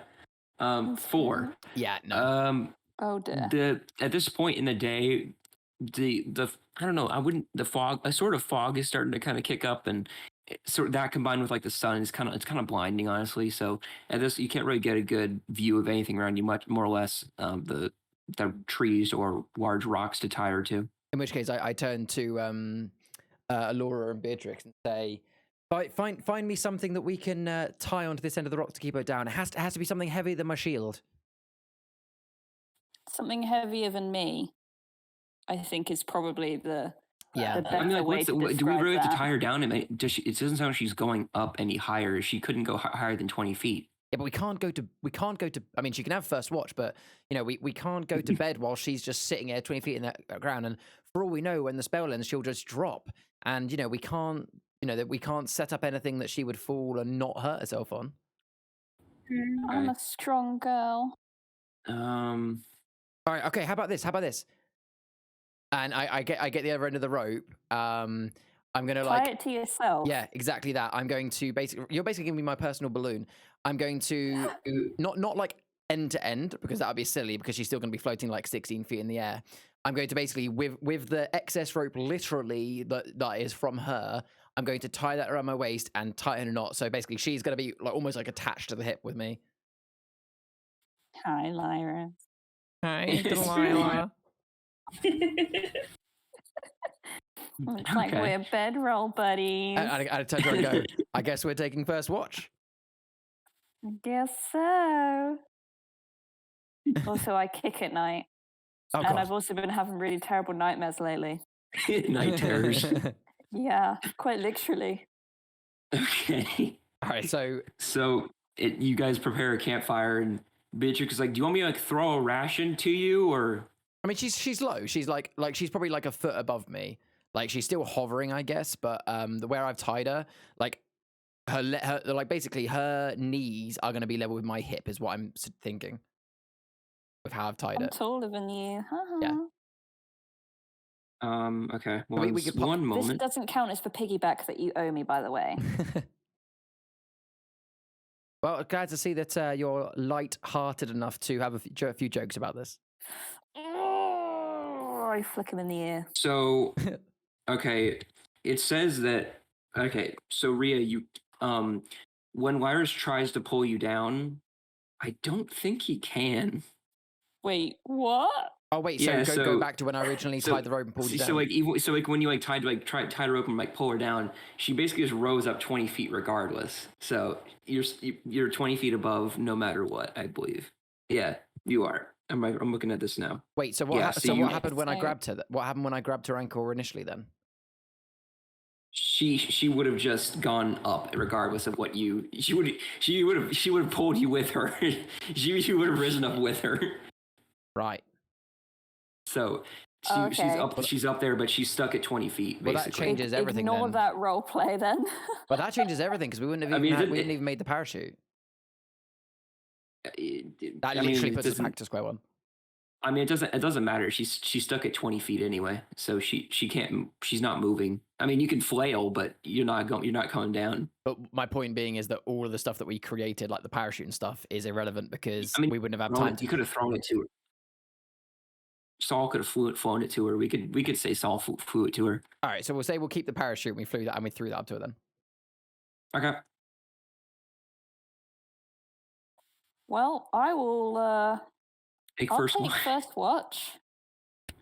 And yeah, I'll either wake you up by calling you or I'll fall on you. Do you need rations? Yeah, I'm kind of hungry actually. All right, 1 second. Let me just. I don't know if I'm gonna be able to catch it though. It might take a few attempts. And I don't trust Saul. That's a save. No, wait 1 second. Saul would eat it by the time he got it to me. Okay, 1 second. That's a 1. So she just basically throws, and she kind of tosses she tosses an apple, and as she basically as she throws it, she just immediately drops it. Good job. Well done. Oh wow. Fantastic, B.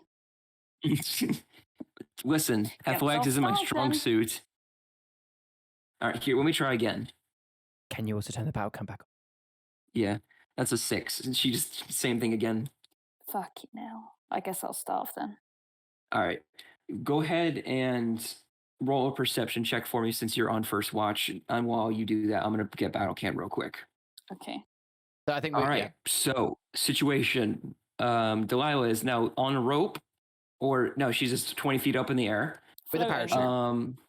parachute. With a parachute. Perception. She made a perception check of a 16. So Did all the I rest of would us go to sleep? say, yeah. I mean, unless you guys had anything you wanted to do before, this is technically first watch of the nighttime. Yeah. Yeah, But I we- haven't yeah. eaten either because Beatrix can't throw to save her life. Yeah. Or to So save mine. during your watch, it's kind of silent, but you have a good visual of the horizon before it gets too dark. With your, it's actually nice being 20 feet up because you with that combined with your 120 feet dark vision, you're actually able to see quite a bit of distance, and it's actually No pretty one efficient for a expects guarding me to camp. be just floating in the sky. So actually, I am very sneaky right now. You are very sneaky. That is very true. I will say as well, Ooh. because before it gets too dark, you do hear and see a little bit. You see, well, I'll say you just see sort of this mass that you're not really able to make out too far from a distance, but you kind of are able to see sort of this large dark mass of something kind of like walking slowly in your direction. My dude. That's all. That's what you can make out from this distance. Okay, I'm like squinting and like trying to spot it. Is it like so? Like throughout my entire watch, it's like it's gonna be like heading towards us. The longer your watch goes on, the harder it's going to be to see it. I'm only saying you caught this because it's in your early hours and you're so high up. And Okay. right about now, your spell, and then you basically with the parachute. Luckily, with the parachute, you glide down very gracefully and land on your feet right in camp. So if I didn't have a parachute, I would have just dropped. Yep, I was planning on it. Nice. There goes 2d6 damage. Oh, thank God! Because if you'd have gotten 2 6s, I'd have been unconscious. Oh no! And you'd have stayed unconscious until someone wakes up. So I want to roll 2d6 just in case. I want to see. Well, I want to see what I would have gotten if it would have hit you unconscious or not. Okay, it's a 6. I would have gotten almost there. Whoa. All right, but no, you don't actually take damage. You're fine. You float down gently, and the mass that you see goes out of your sight, unknowing of what it is. Who was going to be second watch? Beatrix, I'll say. Okay. Beatrix will volunteer. Okay. When I land, how long into my watch is it? Like the first 45 minutes, or no, I would say the first literally 15 minutes. Okay. I don't know whether to wake everybody up or whether to just see what happens. And that is literally just what Delilah is kind of thinking, because at the same time everybody is like super injured and super tired. So And you're tired and cold as well. yeah, exactly. Well, you can get back your spells on a short rest, Delilah. That's true. How long is the short rest? Is it 30 1 minutes? hour. Or is it an hour? Okay. 1 hour. I got 15 minutes left. Okay, I'd like to wait 15 minutes. I'll say that because you're concentrating. Well, no, because I'll say only because you're taking watch and because you're kind of like resting a little bit. It does kind of a short rest, so you can wait 15 minutes. And you regain all your spells, and you get to roll back the number of hit dice you want if you're going to do that. Okay, so wait, so to do that, do I literally just click on hit dice and add what You roll gives me? so for your hit dice, what does it say? How many hit dice you have right now? 5 or how many? 5 hit dice and they're d8s. Okay, so yeah, roll as many. So you can roll all of your hit dice. So you can roll 5d8. That's how much you regen, or you can roll 1d8 or any number in between that to regain is your choice. So if you like to take multiple short rests within a period of time, you can use as many hit dice as you think you need. Okay, well, I'm only doing 1 short rest, so I'll just do the 1. All right, so go ahead. If you want to, just roll as many d8s as you want. All right. Okay, well, I only rolled 1 and I got 7, and that says a d8 plus 1. All right, so, So I got you regain 7 hit points, and in your spell, and you get your spells back. So you can do any more, Rhea? I mean, it's like I don't know how to regenerate the hit dice. So I have a total of 5. You regenerate basically. Now you mark off. Now you have 4. So now you have 4. You re-get your hit dice every long rest. Yes. Right. Basically, what Drybones is saying is, are you planning on having another short rest before our next long rest? If you're not, you may as well use all of your available dice to try and get as much of your hit points.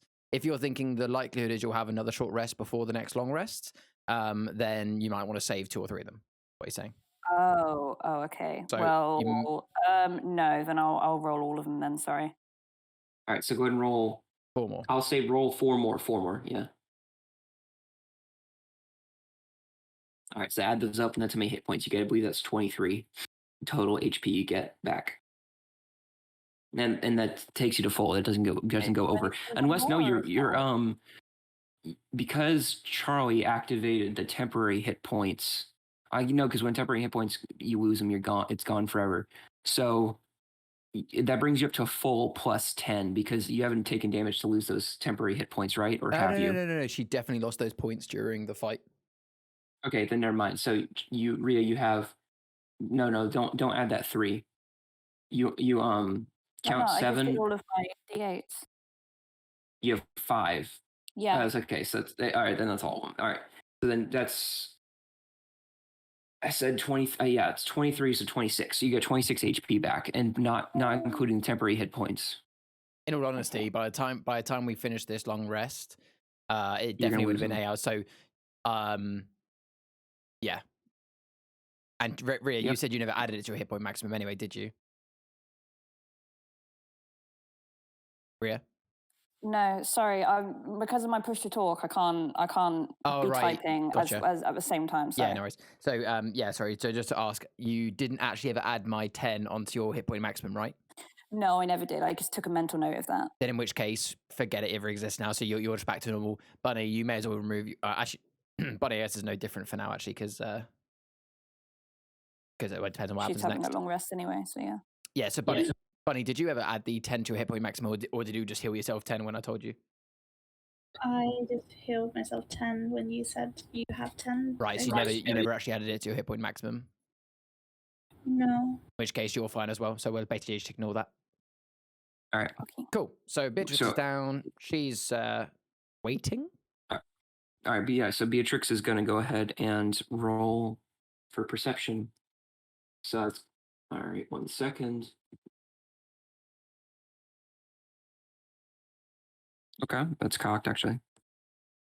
Okay. 7. Beatrix. So Delilah, did you tell Beatrix about what you saw, or are you going to keep it to yourself? No, I'll tell her. Okay. Beatrix is. Oh, okay. I'll make sure to keep a lookout for it. And she gives a good attempt, but after you go back to sleep, she has issue knowing where exactly it was because you were able to see from so far away. Mhm.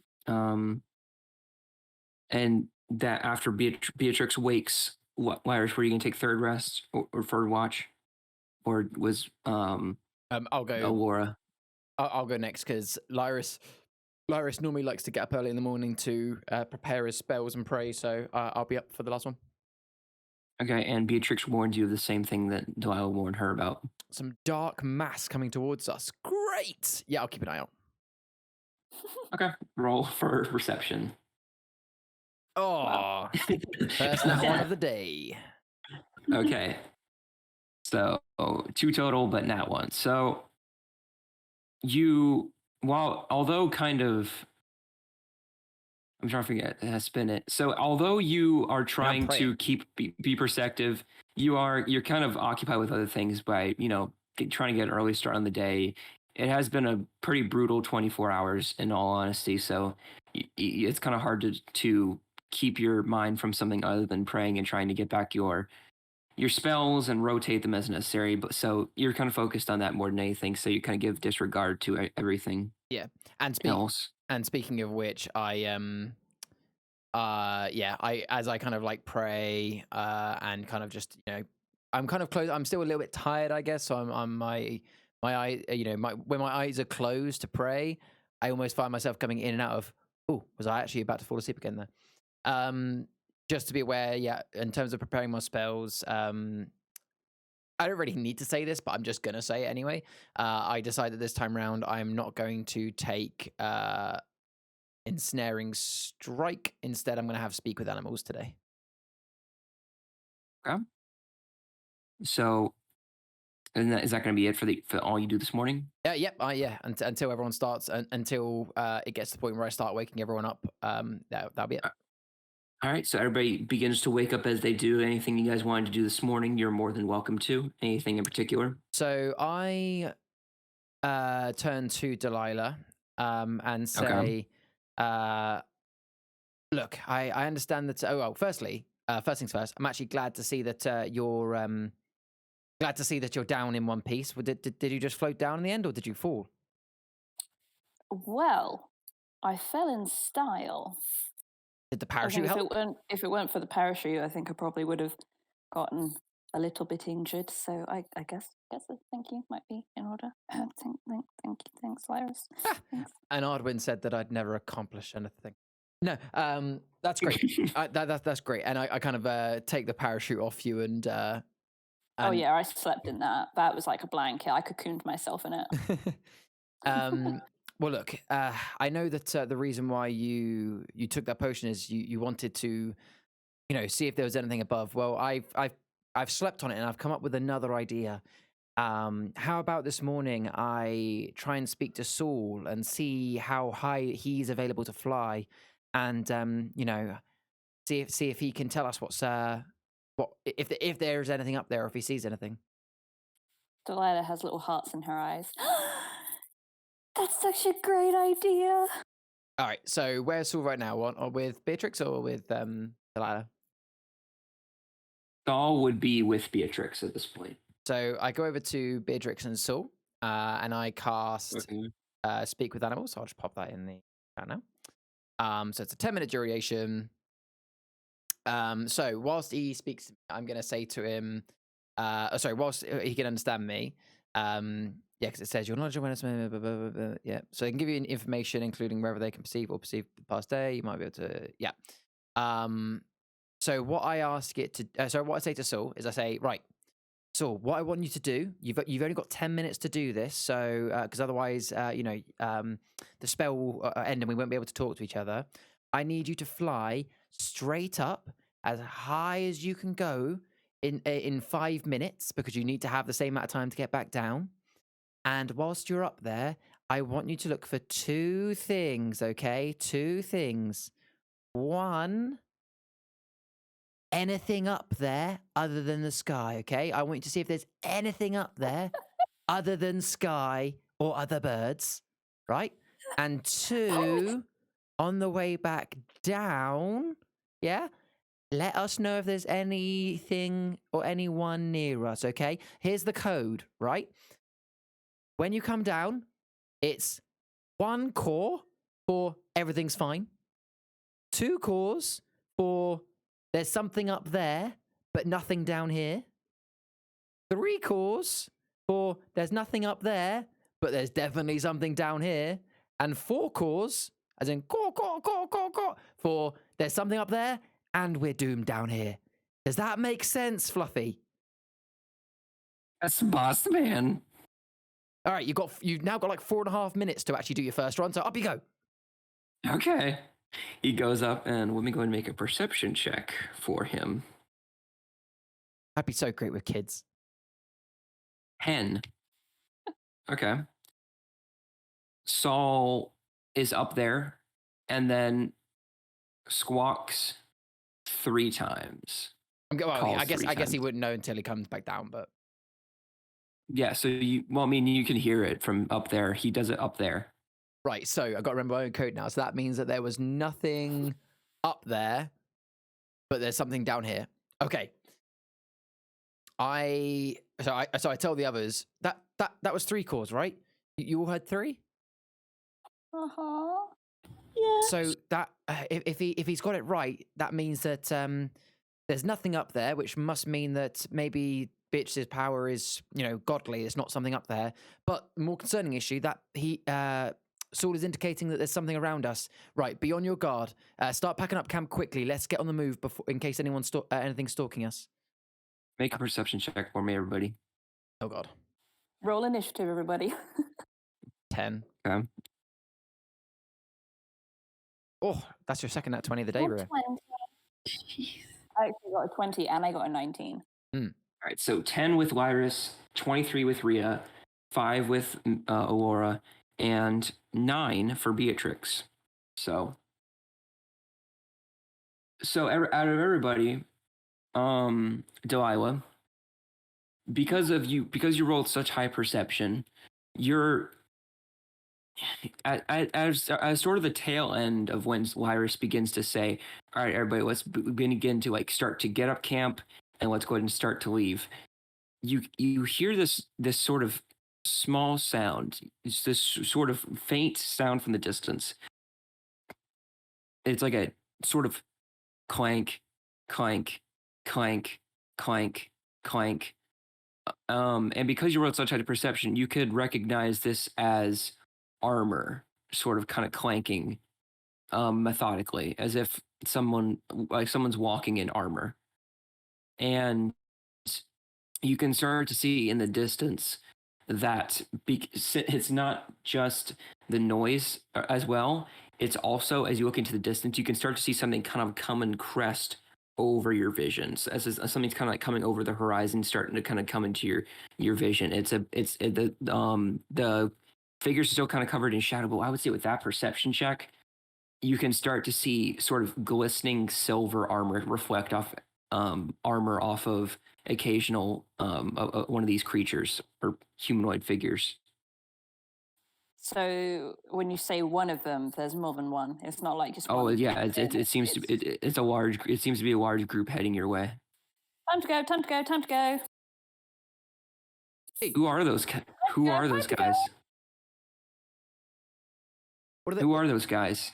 So with like once Beatrix kind of once Delilah kind of like indicates that she can see them, I'm guessing we can now see them as well because they're in our range.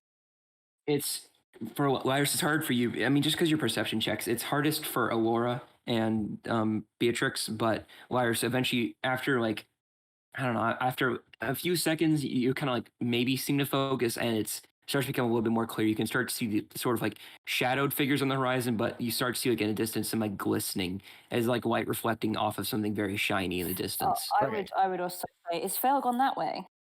And like point towards them. No, Felgon Felgon's the other side of the river. Yeah, Failgon is behind you. This is coming from in front of you.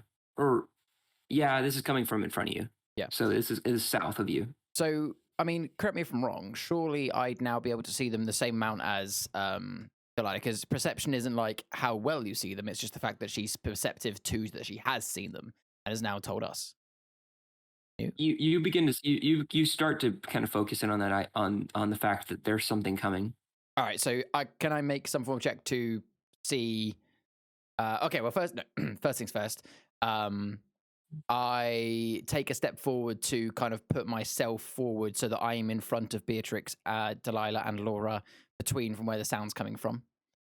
Sure, go ahead and make a intelligence check to see if you recognize what you hear with advantage. Intel check, yeah. Intelligence check 13 with advantage. Yep. 13. So, Charlie, in particular, Lyris has spent a lot of his life around armor, and you can kind of hear you've heard lots of sets of armors from all different kinds of lands, but there's one set of armor that sticks out to you the most, and that's the armor of the Steelfist Legion. And the armor has a particular like sort of clank to it when they sort of start to walk and march, and you've heard them like when they come back into Faogon after a successful hunt or a successful attack or something like that. You've known that sound since you're a boy, and this sound is the precise sound that you recognize coming from the distance. Okay. How would Larry react to that? Do I have any? So based on the sound, is there anything that I can determine in terms of numbers? Again, from experience of hearing them, can I tell the difference between, a couple of them, or we talking, potentially double or triple digits in terms of like the amount of sound, the this, if you think of someone walking with armor, 1 or 2 or 3 people walking with armor compared to 20, 30, 100 people walking with armor, it's going to sound significantly different. You're going to hear the different chinks from different sort of areas at different sort of walking paces. What sort of, what can I roughly determine, if anything? Say, I can't ask. So you determine that this is not just a small group. You determine this is a larger group. Cool. That's what I wanted And to hear. as you begin to question as well, you start to see like this mass initially is kind of clumped up, but sort of wide, and you can see as it's sort of you hear a sort of a more clanking, and you can kind of see this sort of mass that was kind of like shadowed but a little bit clumped together starts to just kind of spread out, and you can see as they begin to each of these figures kind of like reflective with all their armor begins to go in one like horizontal line across the horizon, so they start to like spread out a little bit. Okay, we're currently right. So just for the sake of geography. So we're currently to the east of the ruins. Which, if you're looking at the map, I'm going to put an X on it. I'm going to draw it on the map. I appreciate YouTube won't see this, but I'm talking about the tree that is to the right of ruins. We're about there, right? Correct. And correct me if I'm wrong, but the army is from where we're aware is coming from, like you said, like the west direction, like this way, right? Yeah, they're coming from the south of you, so like from the the south, like this yeah. way. Okay. So for reference of Yes. YouTube, I can't unfortunately draw it on the YouTube's version. But look at that tree to the bottom right of Ruins S. That's where we are, and the army's coming from directly south of that. Okay. So upon hearing what you just mentioned and kind of seeing the mass sort of spread out, I very quickly turn to the others and go, "We need to get out of here now. If this is that sounds like the Felgon Legion, and if sorry, Steelfist that Legion, feels yeah. like the Steelfist Legion from Felgon. If they find us and they know who I am, they will have no mercy, and we will be overpowered." And I kind of like point kind of northerly. I say, "Look, let's run that way and see if we can hide around the ruins. They might be maybe coming here to the ruins, or they might be looking for a path back to Felgon. Let's see, we don't know that they know we're here. Let's see if we can go and hide amongst the ruins before they get here." Okay. So, I mean, Beatrix is like, "Oh shit, I didn't." Okay. Yeah, sounds good. Yeah, Tyler like nods and is kind of trying not to freak out. I literally grab Salem and start kind of like hastily running north with hopefully everyone following. So you're gonna be running running. in the. Are you gonna be running? So are you running towards them or away from them? The opposite So basically, direction. we're running. If looking at the map, we're running north with the idea being that as soon as we get to this part of the ruins, we're gonna like try and hide somewhere behind the ruins. Like we're basically just gonna get back towards the ruins and just hide somewhere amongst it. Lyris's hope is that they don't actually know we're here, and that rather than looking for us, they are like maybe coming to investigate the ruins, and therefore we could be hidden and run off or something. All right. So go ahead and everybody roll a group stealth check for me, please, because you're trying to avoid sight of these people. Yeah. Far away from you. Who's gonna be the letdown? I got a 12. 18. I have a +5. 11. That was. For fuck's sake. Beatrix rolled a 9, so that is a pass, and 2 fails. So that's considered a pass. Oh yes. All right. So just barely. So it's not like you're ultimately hidden, but you guys, while you're kind of running, and although you guys are moving with pace, you have a vague sense that you are being quick enough to try and avoid their eyesight, and you're confident in your ability, you believe, to be able to escape from this group that far away unnoticed. Nice. All right, so as soon as we get to like any part of the ruins, Or I mean, can I investigate to see if there's any part of the ruins that we can maybe like dip into and like almost like I appreciate we haven't really had a full description of the outside of the ruins. I know we approached it from the front, but what I'm looking for here is there any part of the ruins like a window or like a a couple of small bits that have maybe like we can broken split off. up to hide as well. Yeah, basically what I'm thinking is can I do an investigation check to see are there any little kind of cracks, windows, where walls have collapsed on each other, anywhere where we can basically tuck ourselves away and hope that they're going to pass. Yeah, sure. So so go ahead and make a general perception check for me, please, Shari. 12.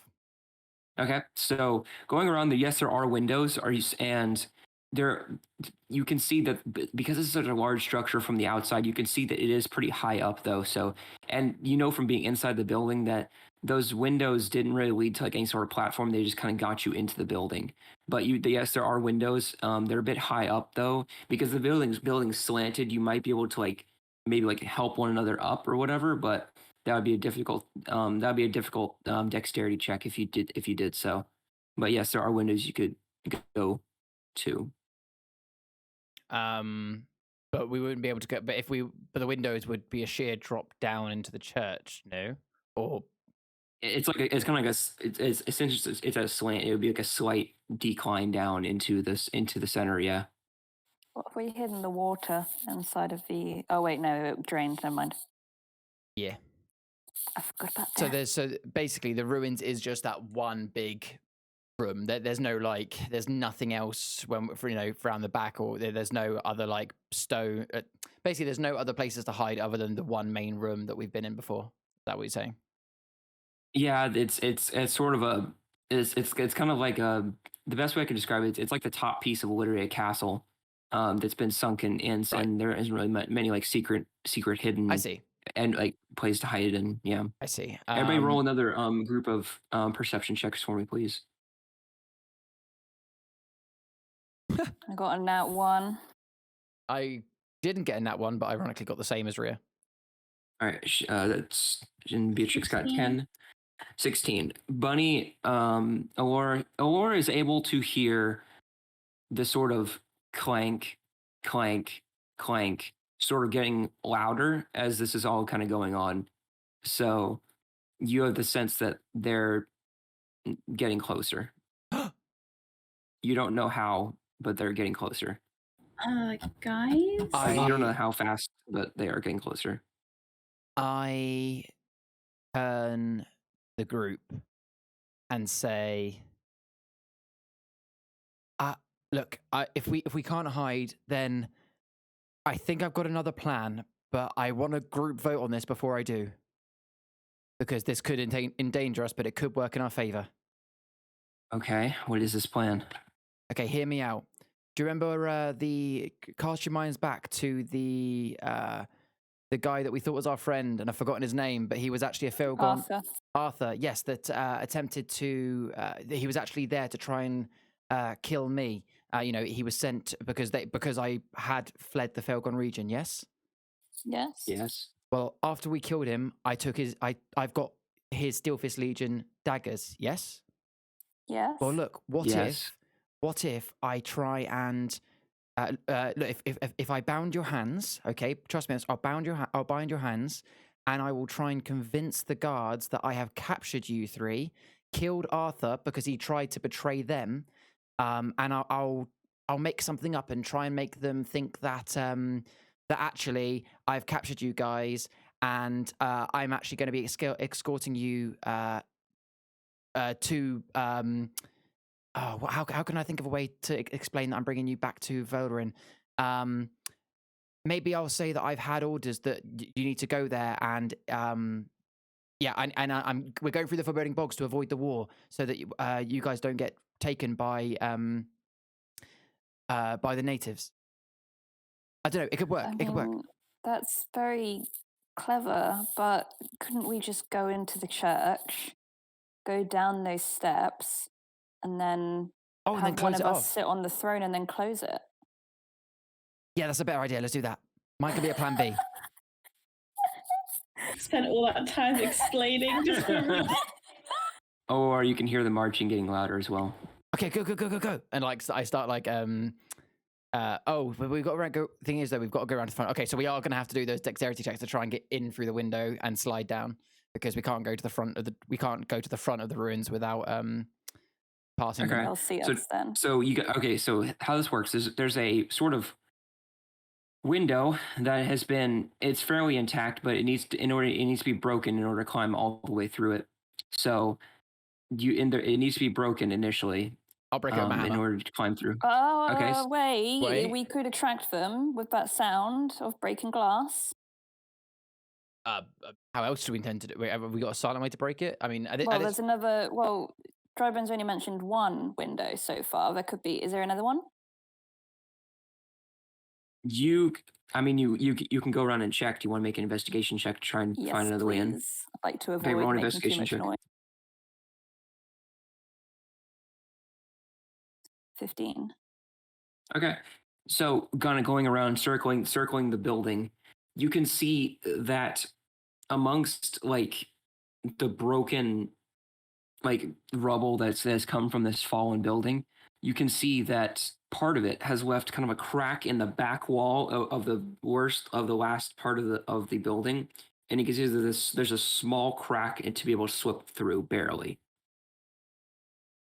Could all of us slip through it, or would it just be a case of us short people, me and Alora? It would be a really, really tight fit. I would say you need to make a dexterity check for the larger people to get through. Okay, well that's better than everybody making a dexterity check to go through the window. So I'm going to try and like hushed tones, try and beckon the others over to me. Yep. Okay. Through here. Let's go. Well done. Although I'm going to have to breathe in. Maybe instead of going downstairs and then closing it up, we could just hide behind this altar here, maybe. We don't know if they're going to come in or not. Well, I think it'd be still good to go down because we control the way up and we could even maybe trick them to fall in. But then they're in there. Anyway, okay, let's just go through. Let's go.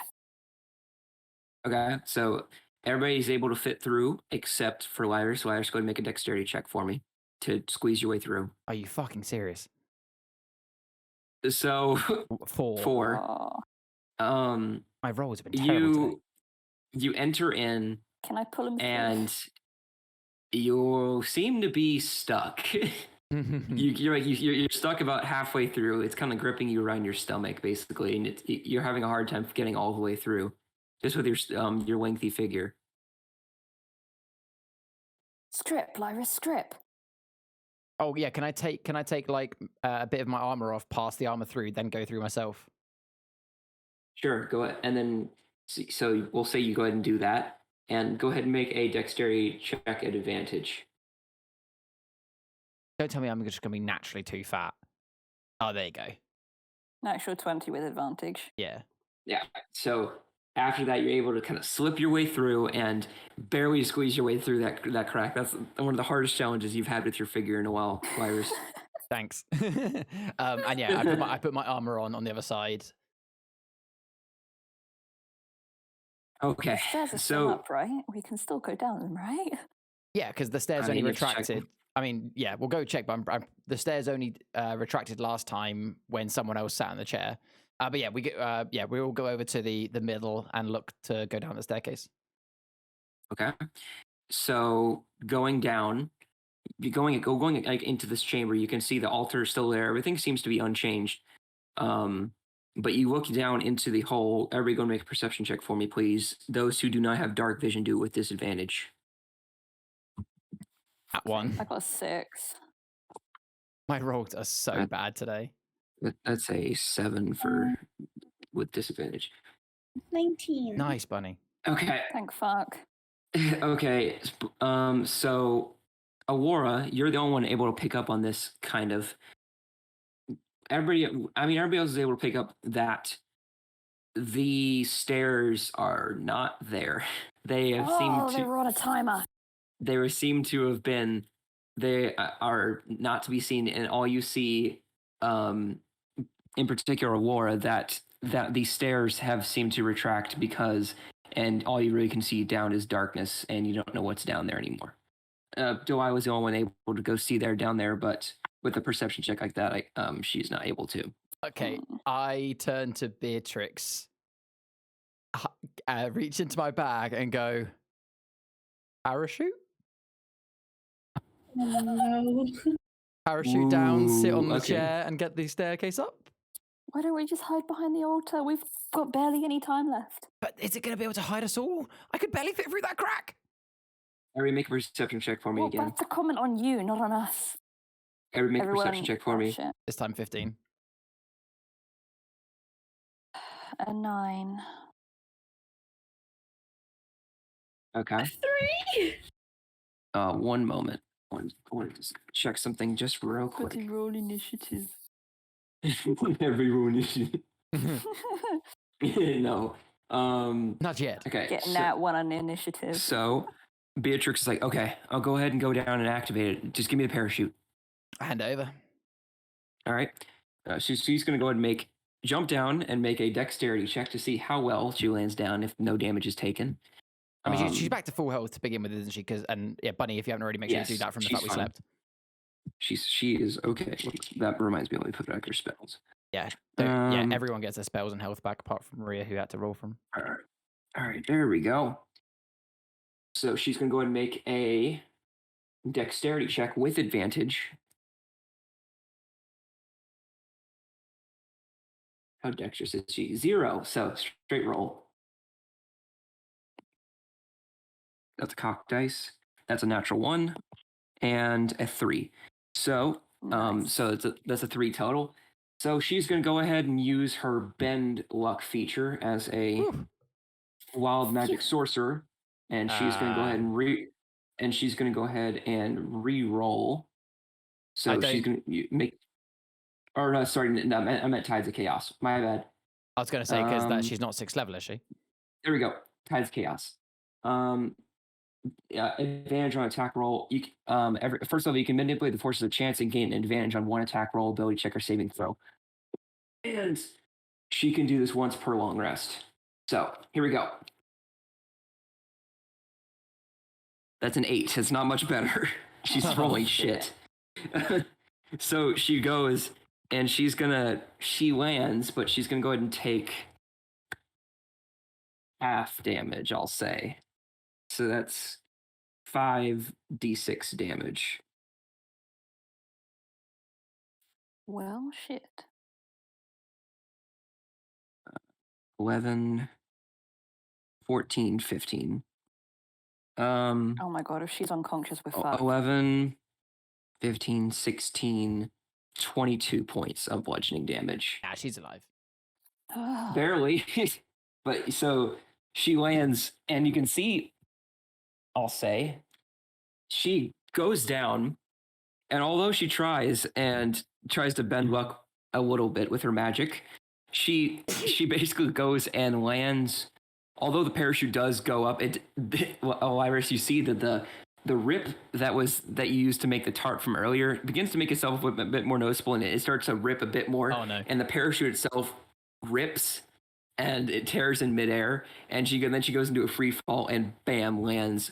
And I will say that the parachute slowed her down for just a little bit, which is why she took half damage, and she landed, and she kind of lands basically face first into the water. Oof. And you guys all hear, damage. and you guys all hear this like rip. She like this rip and then splash. Oh shit! And then she's like, "Oh." I'm just gonna kind of like loudly whisper down, be like, "I'll get better at my craftsmanship next time, but just sit on the chair, get us down. I'll heal you when I'm down there." Have a rest. No. I'll heal you when I'm down there. Don't rest. All right, so. Wait, can she All right, see? so she goes. No, she can't. So. Oh God. So she's like, but I mean, she's got the vague direction, so she's running in the right direction. All right. So, at this moment, you hear outside the building, "Come out! We know you're in there. Fuck! I mean, Identify yourselves and come forward. Otherwise, we will use force. This is the Steel Fist Legion." And then after the voice, you kind of hear kind of like a side shuffle. It's like, move out of the way, you don't. And then you kind of hear this like, it's like, yes, or we will confiscate all your money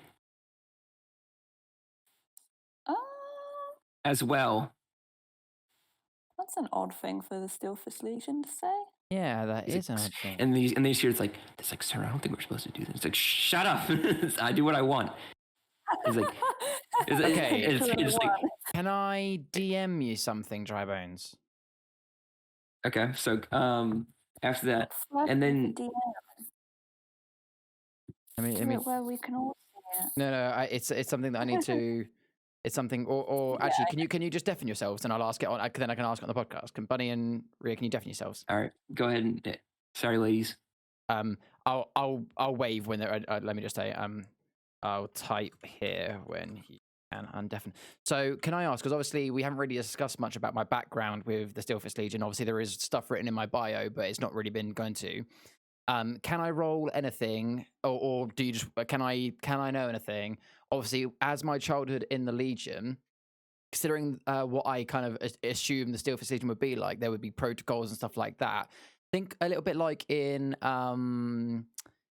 TV series was it? Oh, sorry. Have you seen Captain Marvel, the film? Yes. You know, in Captain Marvel, you know, like how I forgot the Kree have like their codes that they have codes that they read to each other, and that's how they can confirm that they are not,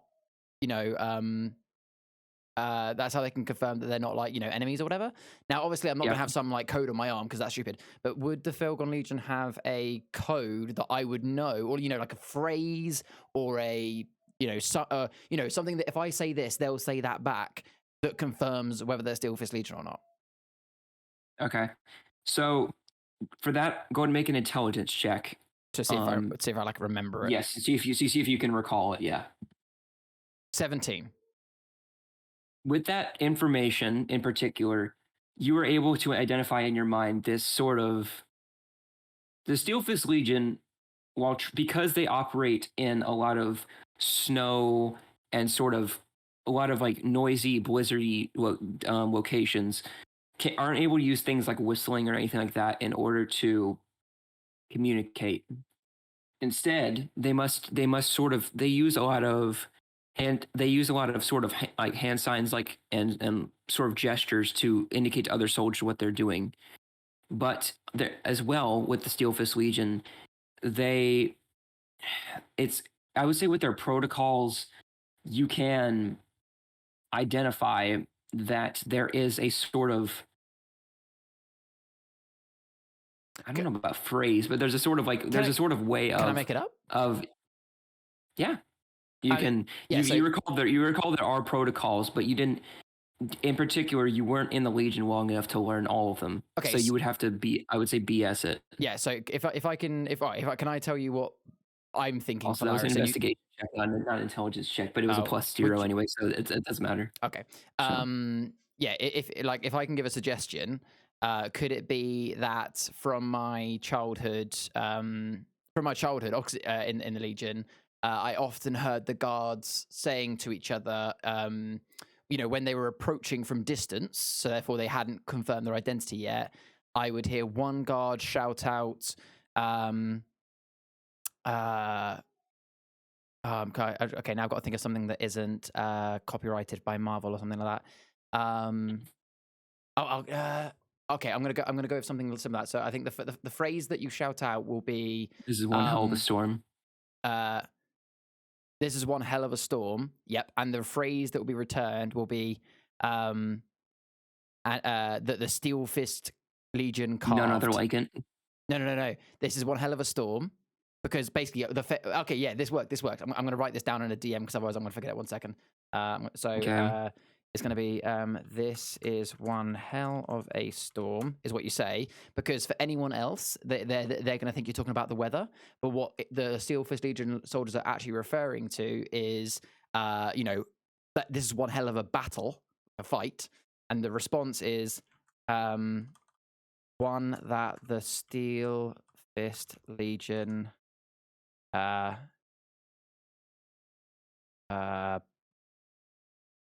triumphs. Don't know if that's how you spell it, but Okay.